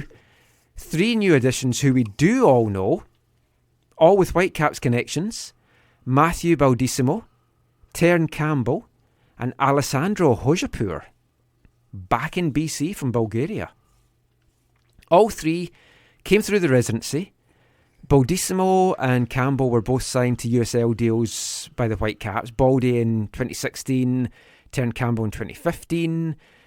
Campbell joined WFC2 with Caden Chung and Tommy Gardner, and now they're all reunited with Pacific FC. Baldissimo and Campbell are both 20. They spent the last year at the disaster that was Fresno FC, so I personally feel they've lost a year of development. So, I mean, this is massive for both of them. For me, the most intriguing one of this, though, is getting Hojapur back. So he was the captain. Captain of the Whitecaps U16s. Right, when they had those playoff games here at UBC, he was, Number one ranked residency yeah. prospect by us in the U16s as well. That's before we knew he was leaving. Yeah, Also, we never ranked him number 1. 2 weeks later, he left. So obviously he took what we said to heart and decided to go to Europe. Well, maybe his agent used our article to get him a deal in Bulgaria. You're welcome, Alessandro. But he left the Whitecaps programme for nothing, because that is the thing with the residency. Any player can leave and the Whitecaps don't get anything for them. And to be fair to the players, they have to see a pathway forward. True. I'm not blaming the player at all. Which at the time he left, there was actually a pathway. Yes. So that's why it was more frustrating. He probably had better vision, I think. But the problem is now that there's a big hole in that pathway. That they're trying to fill with. There's an opportunity to go to Europe to get a different point of view. It's nothing wrong with that. No. Like, for example, Alex did the same thing. Yeah. He went to Bulgaria, though, to play under-19s with Lokomotiv Plovdiv. But a part of that, though, Steve, it was evaluating what does my future look like here. Yeah.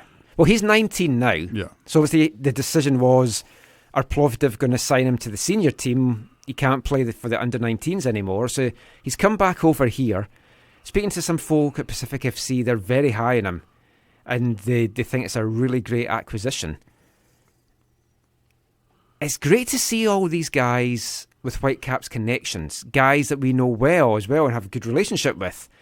But from a Pacific FC point of view, it's great to see that they've got guys that right away have chemistry with each other. It's also good that these guys now have somewhere competitive to play, since we don't actually have our USL team. And the development team's going to serve a purpose, but this is going to give guys proper competitive minutes. And for the likes of Baldissimo and Campbell and Chung and Gardner, even though he's at college, this is a great opportunity and a great shop window for them as well if they do want to move on to bigger and better things. But are they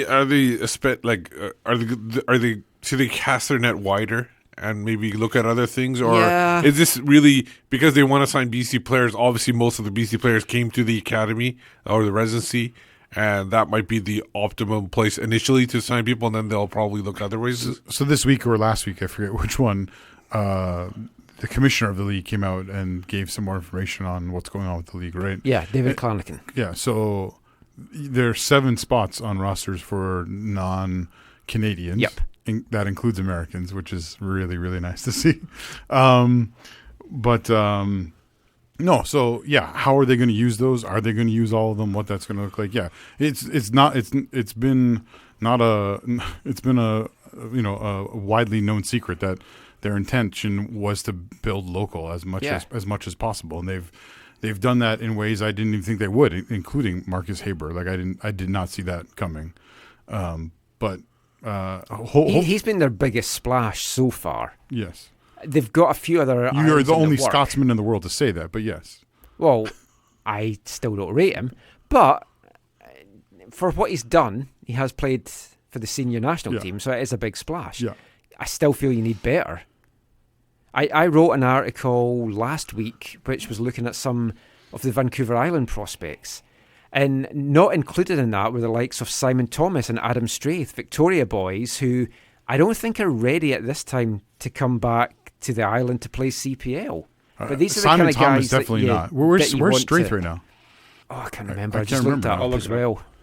But because he was without a club for a little while. Yeah, these are guys that if they come back, that's a big boost for them as well. I do feel they need to get a little bit more experience in there. Some older guys, make a splash with some of these international signings. Which is still possible. Also, with the coach is it Denmark? He's from Denmark, right? I think so, Michael Silberbauer. Yeah. So yes, he is. He's Danish. Yeah. So I kind of expect them to have at least 1, 2 Danish. Like you just naturally would think that there will be some. He'll have some connection. Have some to bring home the bacon. Yeah, to bring in a difference maker or two from his home country. Half heard they were rumoured to be possibly signing a striker called Lurpak, Danish guy. Oh, okay. Straith is right now in the 3rd tier in Germany with SF Lotte. Okay, so he's been in a lot of different levels in Germany in the past, including with Energy Cup Bus. But he might be the guy that comes back before Thomas. Wasn't he the first Whitecaps to actually sign in Europe? Straith? Out of the residency, sorry?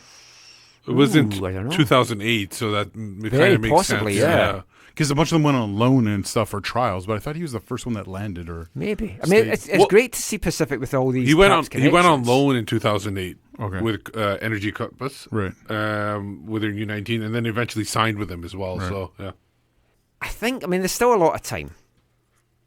Nothing. It's all about selling tickets and marketing the team and getting the island on board.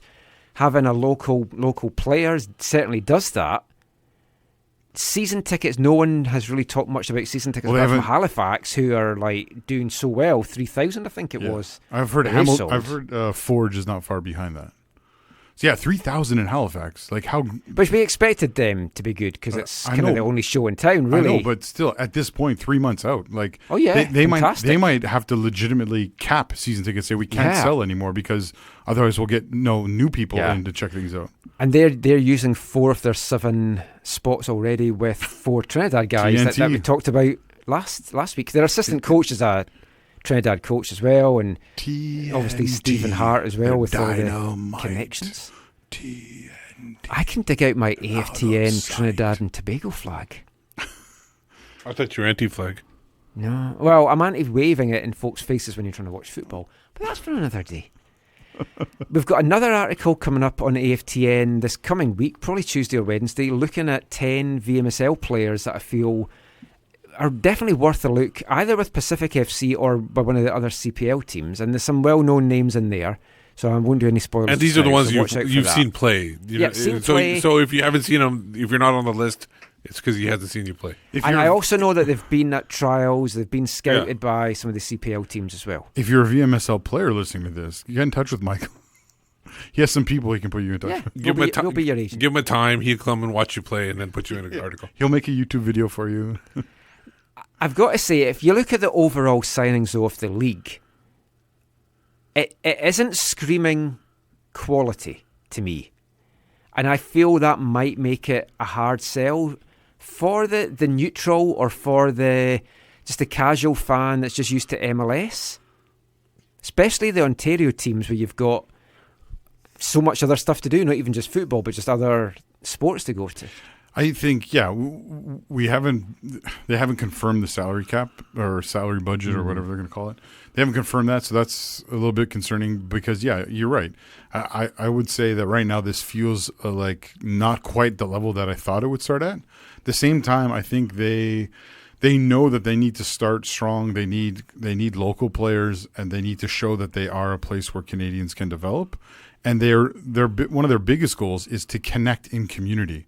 To connect with the local community that they're in, that they're a part of, to belong, for people to identify with them. That's what they need to do this year. Yeah. So if the quality isn't maybe what everyone had hoped for, they're hoping that everything else around it, the sense of belonging to something bigger than yourself, I think is one of the big things that they're longing for. I'll be honest, this is the quality I was expecting. Yeah, and I think you've said that on other shows, So it hasn't surprised me. But I think it's still a little bit too early to place it where you might put it within the North American pyramid. Yes, we need to wait till February's out, even March, really, because you've got all the training camps coming up as well. There'll be a lot of trialists coming in. The CPL teams are battling just now with MLS teams for players, so they maybe have to wait. Like we talk about the Whitecaps waiting to see what European teams do. Some of the CPL teams might have to wait to see. Plus, what MLS how many teams do. loans might they take from MLS teams within Canada but or not within Canada? There was rumours this week the first of those may be confirmed soon, but I'm not sure. Right now, and I think this was the most up-to-date on the CPL tracker, Valor FC have 8 players, and this isn't including the U Sport draft picks. Valor have 8, York 9 have 8, Edmonton have 8, Calgary 7, Halifax 6, Forge 5. My understanding is just for the Edmonton one is that like Edmonton's guys are all like signed, but they're not announced. So virtually all of them, it's all sorted. There may be 1 or 2 spots they're trying to bring in someone, but they're trying to. The league obviously doesn't want a team just to say here's all of our players and lose kind of exposure and build up. So that's why it's been this more like. Trickling in. Yeah, trickling in, like to turn the tap on a little bit, not full I quite blast. like it, though, that there's a different player announcement every day because it's keeping the interest going. Totally.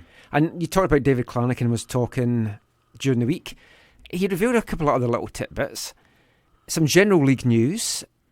It kind of indicated that the rosters will be what folk were expecting, but between 20 and 23 players. No big surprise there.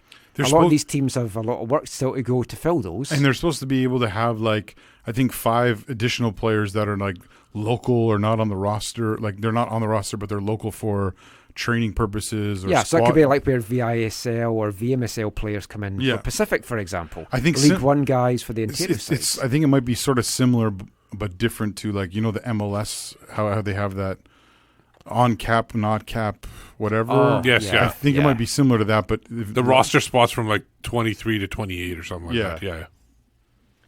The schedule is expected to come out this week, which I know everyone's really looking forward to. I'm excited to see it. Yeah.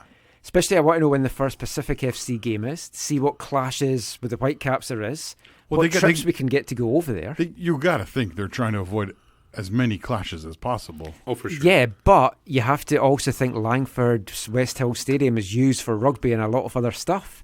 So it's availability of the stadium as well. That's the issue TSS Rovers have with Swangard. Right, but you have to think that they're able to.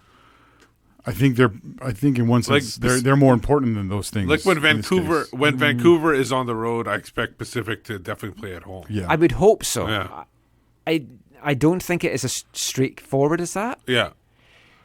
My understanding as well is they're going to be training either at West Hill Stadium or Goody Turf, which is at the back of it, which is a bizarre field, but it's great. So it's a huge embankment and stuff, so it's quite good. Big question, of course, is what the schedule is going to look like. Clanigan hinted that it was going to be something that's done elsewhere in the world, but it's kind of unique in North America. Now, people have thought, is that going to be like the spring-fall championship that NASL used? Apertura, Clausura. Yeah, that kind of stuff. What's your thoughts on that? But he said there's no playoffs. No. Yeah. But you could still have a spring and a fall championship playing each other. Yeah, if you don't call that a playoff, right?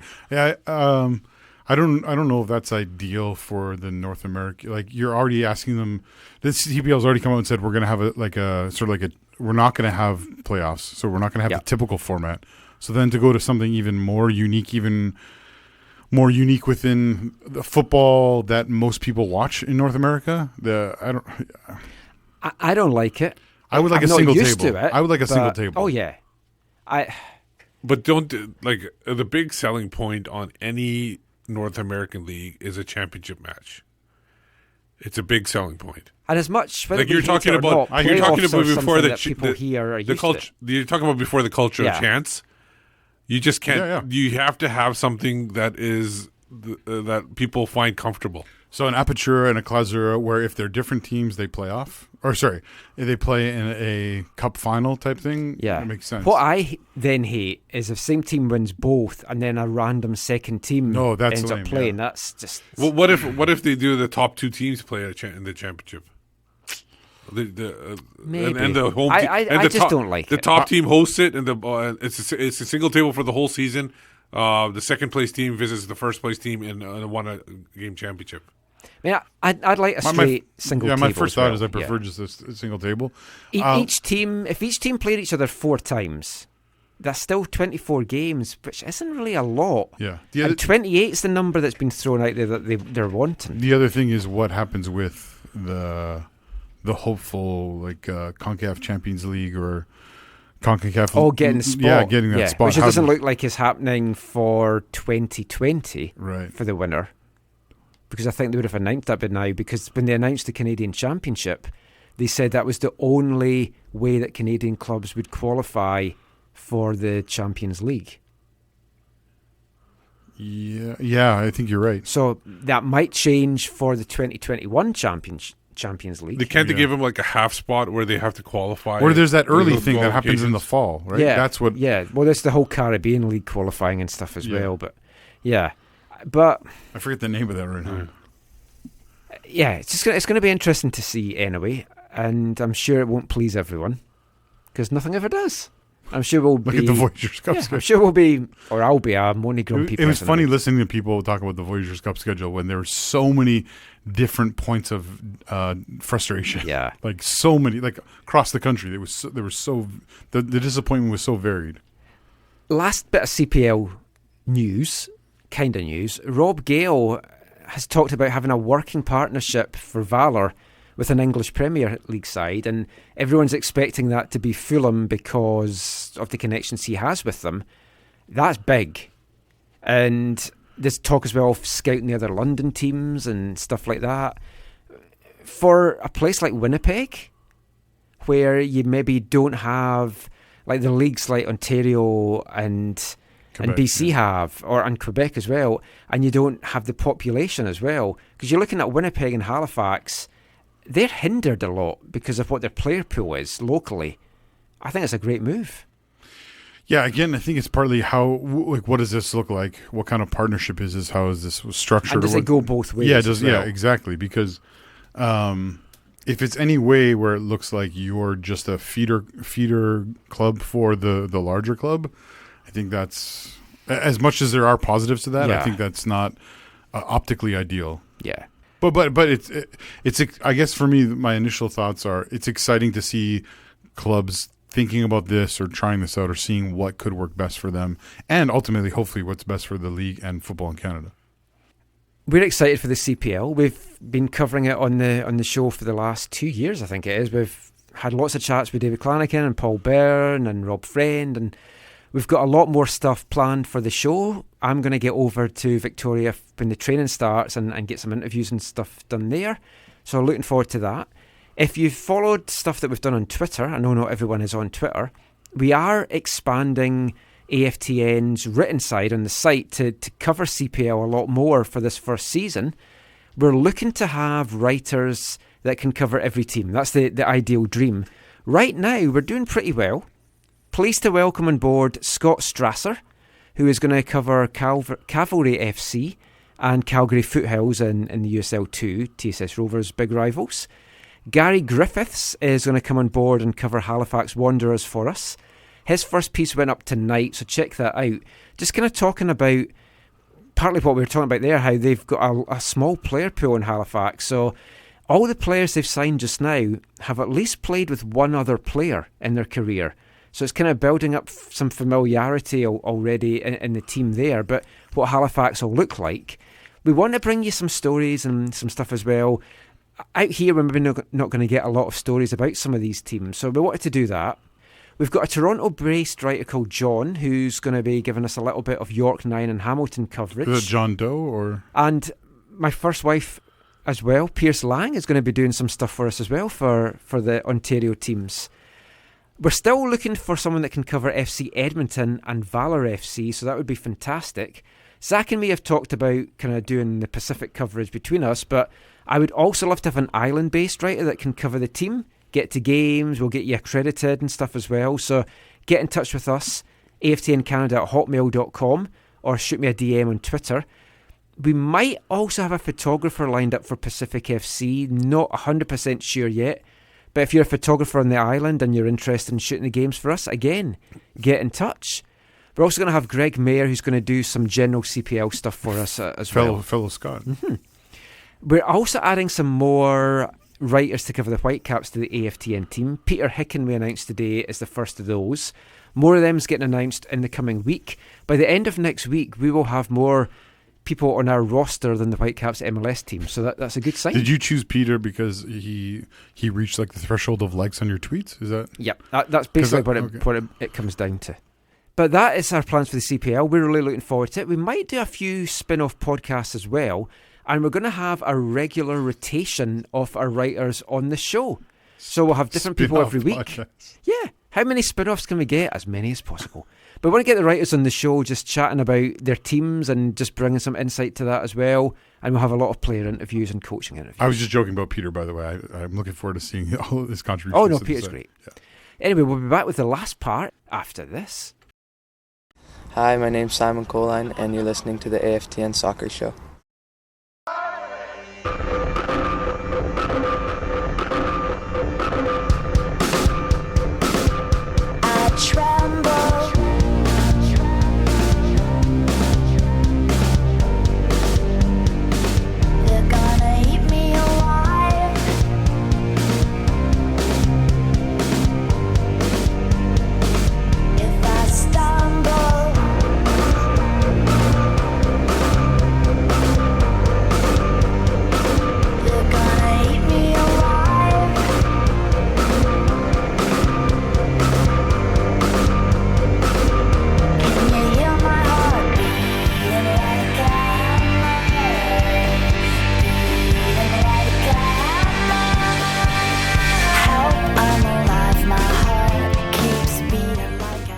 Welcome back to the AFTN Soccer Show on CITR Radio 101.9 FM.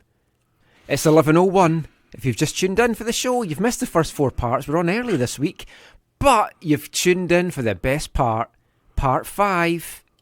It's wavelength time, my favourite part of the show.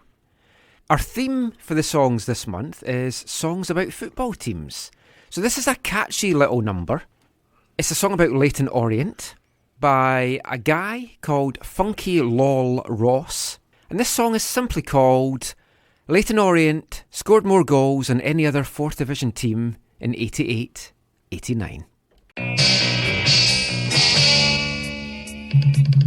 Leyton Orient are really quite good. Think of all the players they used to have. Laurie Cunningham springs to mind. So does Tommy Cunningham, but let's not be unkind. All you doubters in 1988 never thought the O's would be so good. I hope that all the moaners were sober enough to see 8 goals go in on the 15th of October. Leyton Orient scored more goals than any other 4th Division team in 88-89. Leyton Orient, even John Sitton hit the back of the net 4 times. This season Pushin has left the club. We've got to try not to be too sad, 'cause like the Cheshire Cat, even though he's gone, that stupid moustache will always linger on. Leyton Orient scored more goals than any other 4th Division team in 88-89. Leyton Orient, even Steve Baker hit the back of the net 3 times. Old Kevin Campbell came along to give them skill, guns and pace. He scored a good few goals and set them up too. You think he'd come to teach his trade rather than learn it. Now he's back at Arsenal, we'll know that he's perfect. Leyton Orient scored more goals than any other 4th Division team in 88-89. Leyton Orient, even Steve Castle hit the back of the net 6 times. And they beat Darlington, York City, Colchester 8-0. Exeter, Carlisle, Lincoln and Tranmere, Rochdale, Rotherham, Darlington again and Burnley, Peterborough, Doncaster, Hartlepool and Rochdale again, Grimsby, Halifax, Wrexham and Torquay, Lincoln, Scunthorpe and Scotland, Wrexham again. John Cleese got an Oscar and made us all ponder. wonder what did the Leighton Orient strikers do for a fish called Wanda? Leighton Orient scored more goals than any other fourth division team in 88-89. Leighton Orient, Terry Howard hit the back of the net 5 times. There's Well Hill and Baldy Wall, go on Leah, go to Hull, Spotty Hale, Smalley Dicko, it's a corner, Wilson Day, Jurieff went to Ipswich to further his career. He couldn't get in the team, so he's come back here. Leighton Orient scored more goals than any other fourth division team in 88-89. Leighton Orient, even Mark Cooper hit the back of the net 4 times. Answering the playoffs. Don't forget the top scorer, Alan Comfort on the wing. Even Jesus couldn't dribble quite like that. Now the season's over, the news couldn't be worse. Alan's going to be an accountant so that he can sign for Spurs. Leighton Orient scored more goals than any other fourth division team in 88-89. Leighton Orient even bombed out Wells, but have scored if he'd had more time. Leighton Orient scored more goals than any other fourth division team in 88-89. Leighton Orient, even Frank Clark could have scored if he'd been in the front line.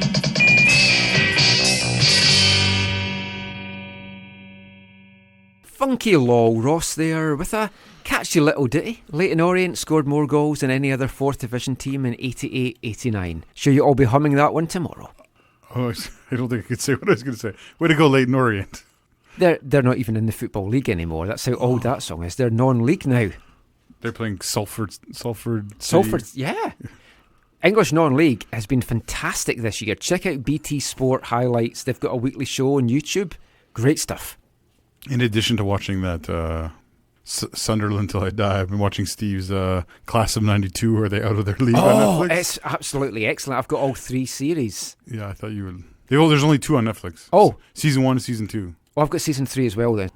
Now it's time, though, for Steve's favourite part of the show where he gets to talk a lot and I get to sit down. It's BC Soccer Web Headlines. That's because you told me I have to talk a lot during this section. You've got to earn your money. Anyway, you are listening to BC Soccer Web Headlines. We feed him in samosas. I don't even eat samosas. You're the guys that eat samosas. You keep bringing us samosas. I keep bringing it because I don't want to eat it. I eat like 1 or 2 when you bring them. They're delicious. They are. Steve's wife is amazing. Her fillings are just tremendous. The Pender mimosas are amazing. Yeah. What's been catching your eye this week, Steve? Did you actually talk about BC Soccer Web there?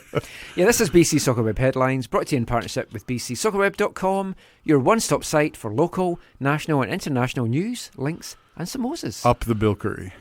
Okay, so one follow-up from last... That sounds a little bit... Is that dodgy? Tied in with samosas? No. Okay, one follow-up from last week. Man City basically is refusing to give UEFA any comment about the... fair penalty. It's interesting. UEFA actually, the committee asked for them to respond to the leaked documents. Their response was that the allegations were based on hacked and stolen emails. Yeah, and challenged UEFA to support stronger protection against hacking. I know. That was their response. What a joke! It's like we're not. These are hacked. We can't even possibly comment about the fact of it. Deflect. Yeah, I think they just want to qualify Champions League, then they'll maybe do something like that. Shocking stuff. Not unexpected. Yeah. Some interesting news out of England. You guys don't... Brexit. There's a... That's us for the next 5 hours? Yeah. What happened there? Oh, sorry. Okay, sorry. Go ahead. Sorry. I don't think anything surprising happened there, considering how everybody talked about it. Scottish Independence Reference 2 coming up very soon. Referendum, not reference. Now, there was some spying going on from Leeds United. Dirty Leeds. It was discovered by Frank Lampard and Derby County. They noticed that somebody with binoculars was watching their training prior to the Leeds game. And I've had that problem up here at UBC. So what happened was the Leeds United manager, Marcelo Bielsa, who is known as El Loco in Argentina. He's a character. freely volunteered that he was spying on opposing teams. Has been doing it for years.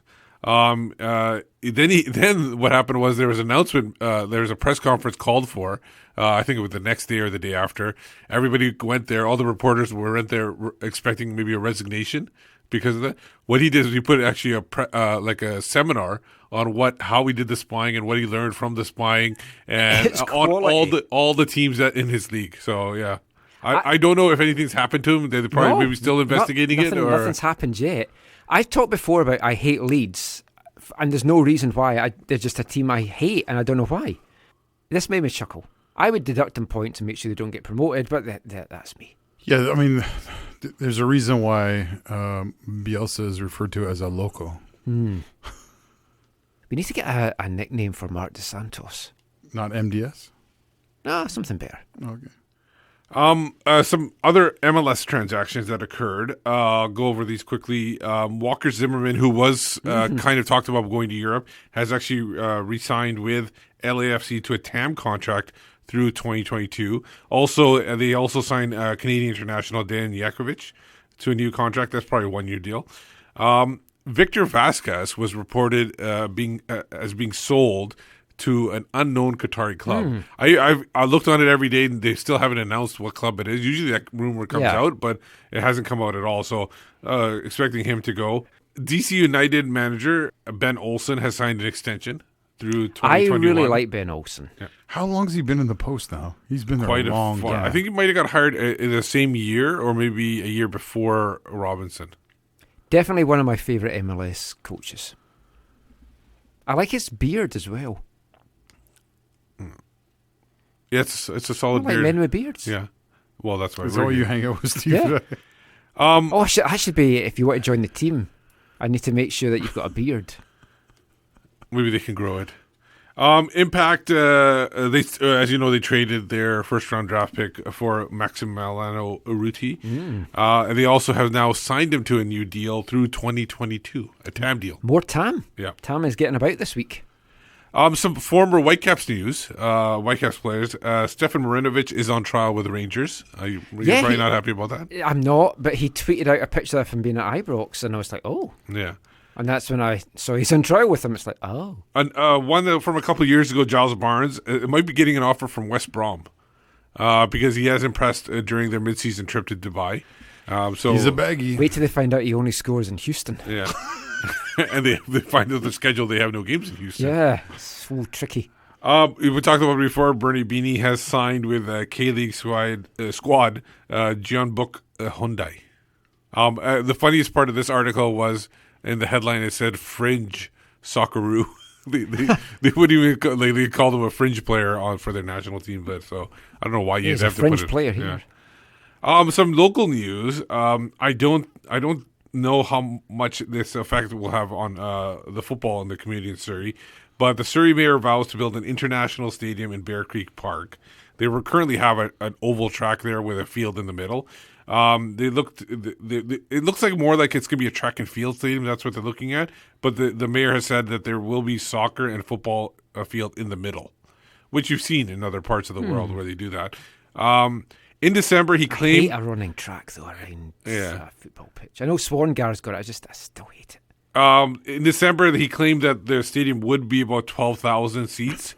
But the person who wrote the article, somebody from the mayoral office, an advisor or whatever, said it more likely would be 2,000-3,000 range. Maybe it starts 2,000-3,000, and then they can expand to 12 down the road. Steve, you're our Surrey. No, I'm not Surrey. Surrey geography expert. I live on the border of Surrey, and I can't wait to get out every time I get up. No, sorry. But okay, Bear Creek. I'm an exile from Vancouver. Bear Creek is nowhere near SkyTrain, right?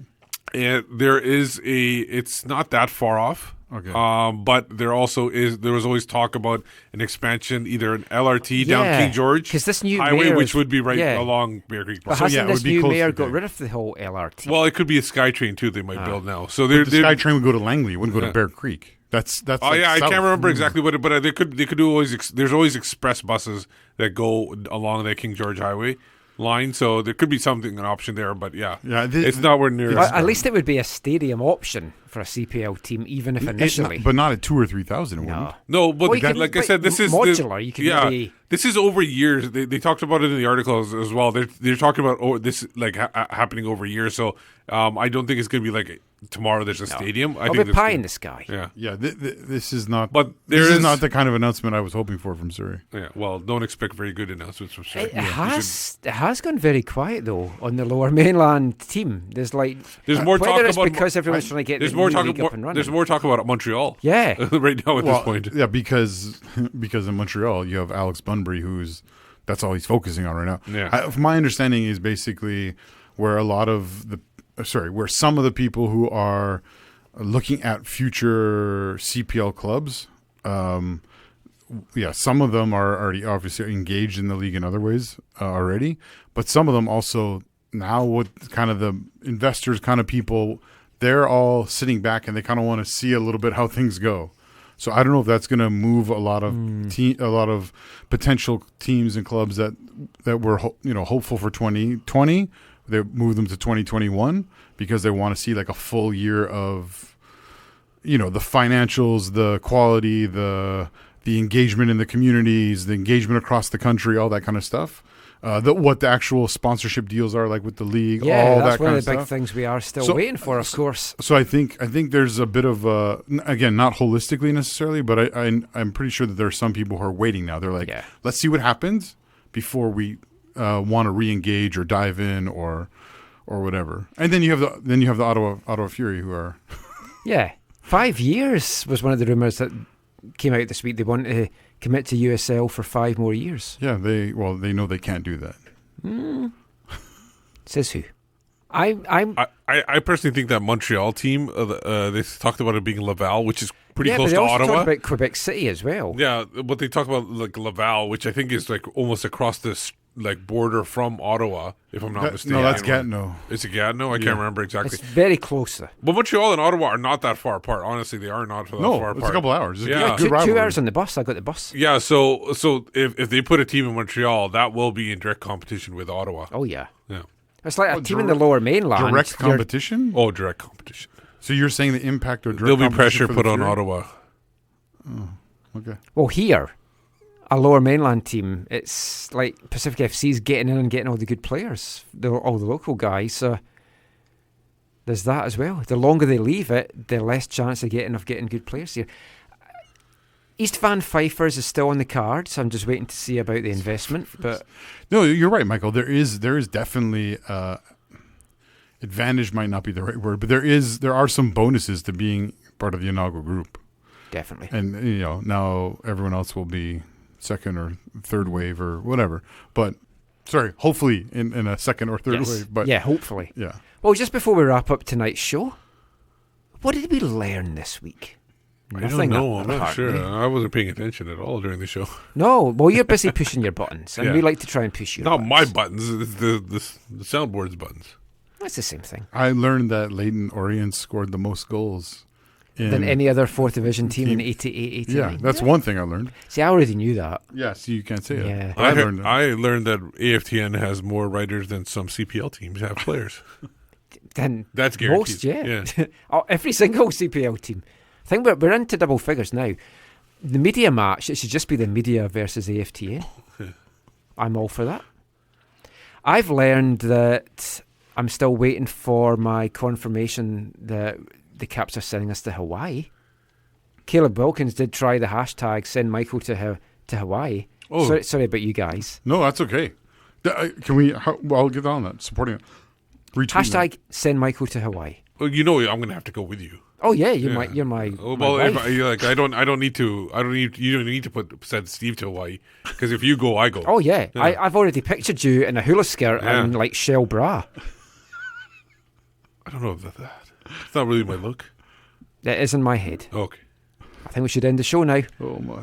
So just before we go, let everyone know where they can find you online. You can find me huluing at Twitter at Whitecaps Beat.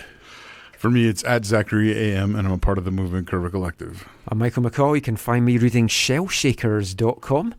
Read our stuff on AFTN, away from the numbers, aftn.ca. We'll be having our new stuff up from our new writers this week, some of them. Give us a follow on Twitter if you're not already, AFTN Canada, and on Instagram at AFTN Soccer. Might have somebody that's going to help us get Instagram back up and running again. Thank you for listening. We'll be back on early next week at 9 p.m. We might bring out an extra special podcast later in the week, depending on what happens at training camp this week. But until next week on the radio show, thank you for listening. Take care, shake those shells, and mon the caps.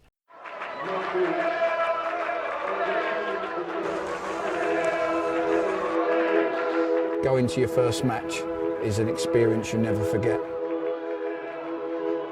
The atmosphere of what's going on around the pitch looks beautiful, and you always look and go, wow, I'd love to play here one day. If you get the bug, it's going to stay with you for life.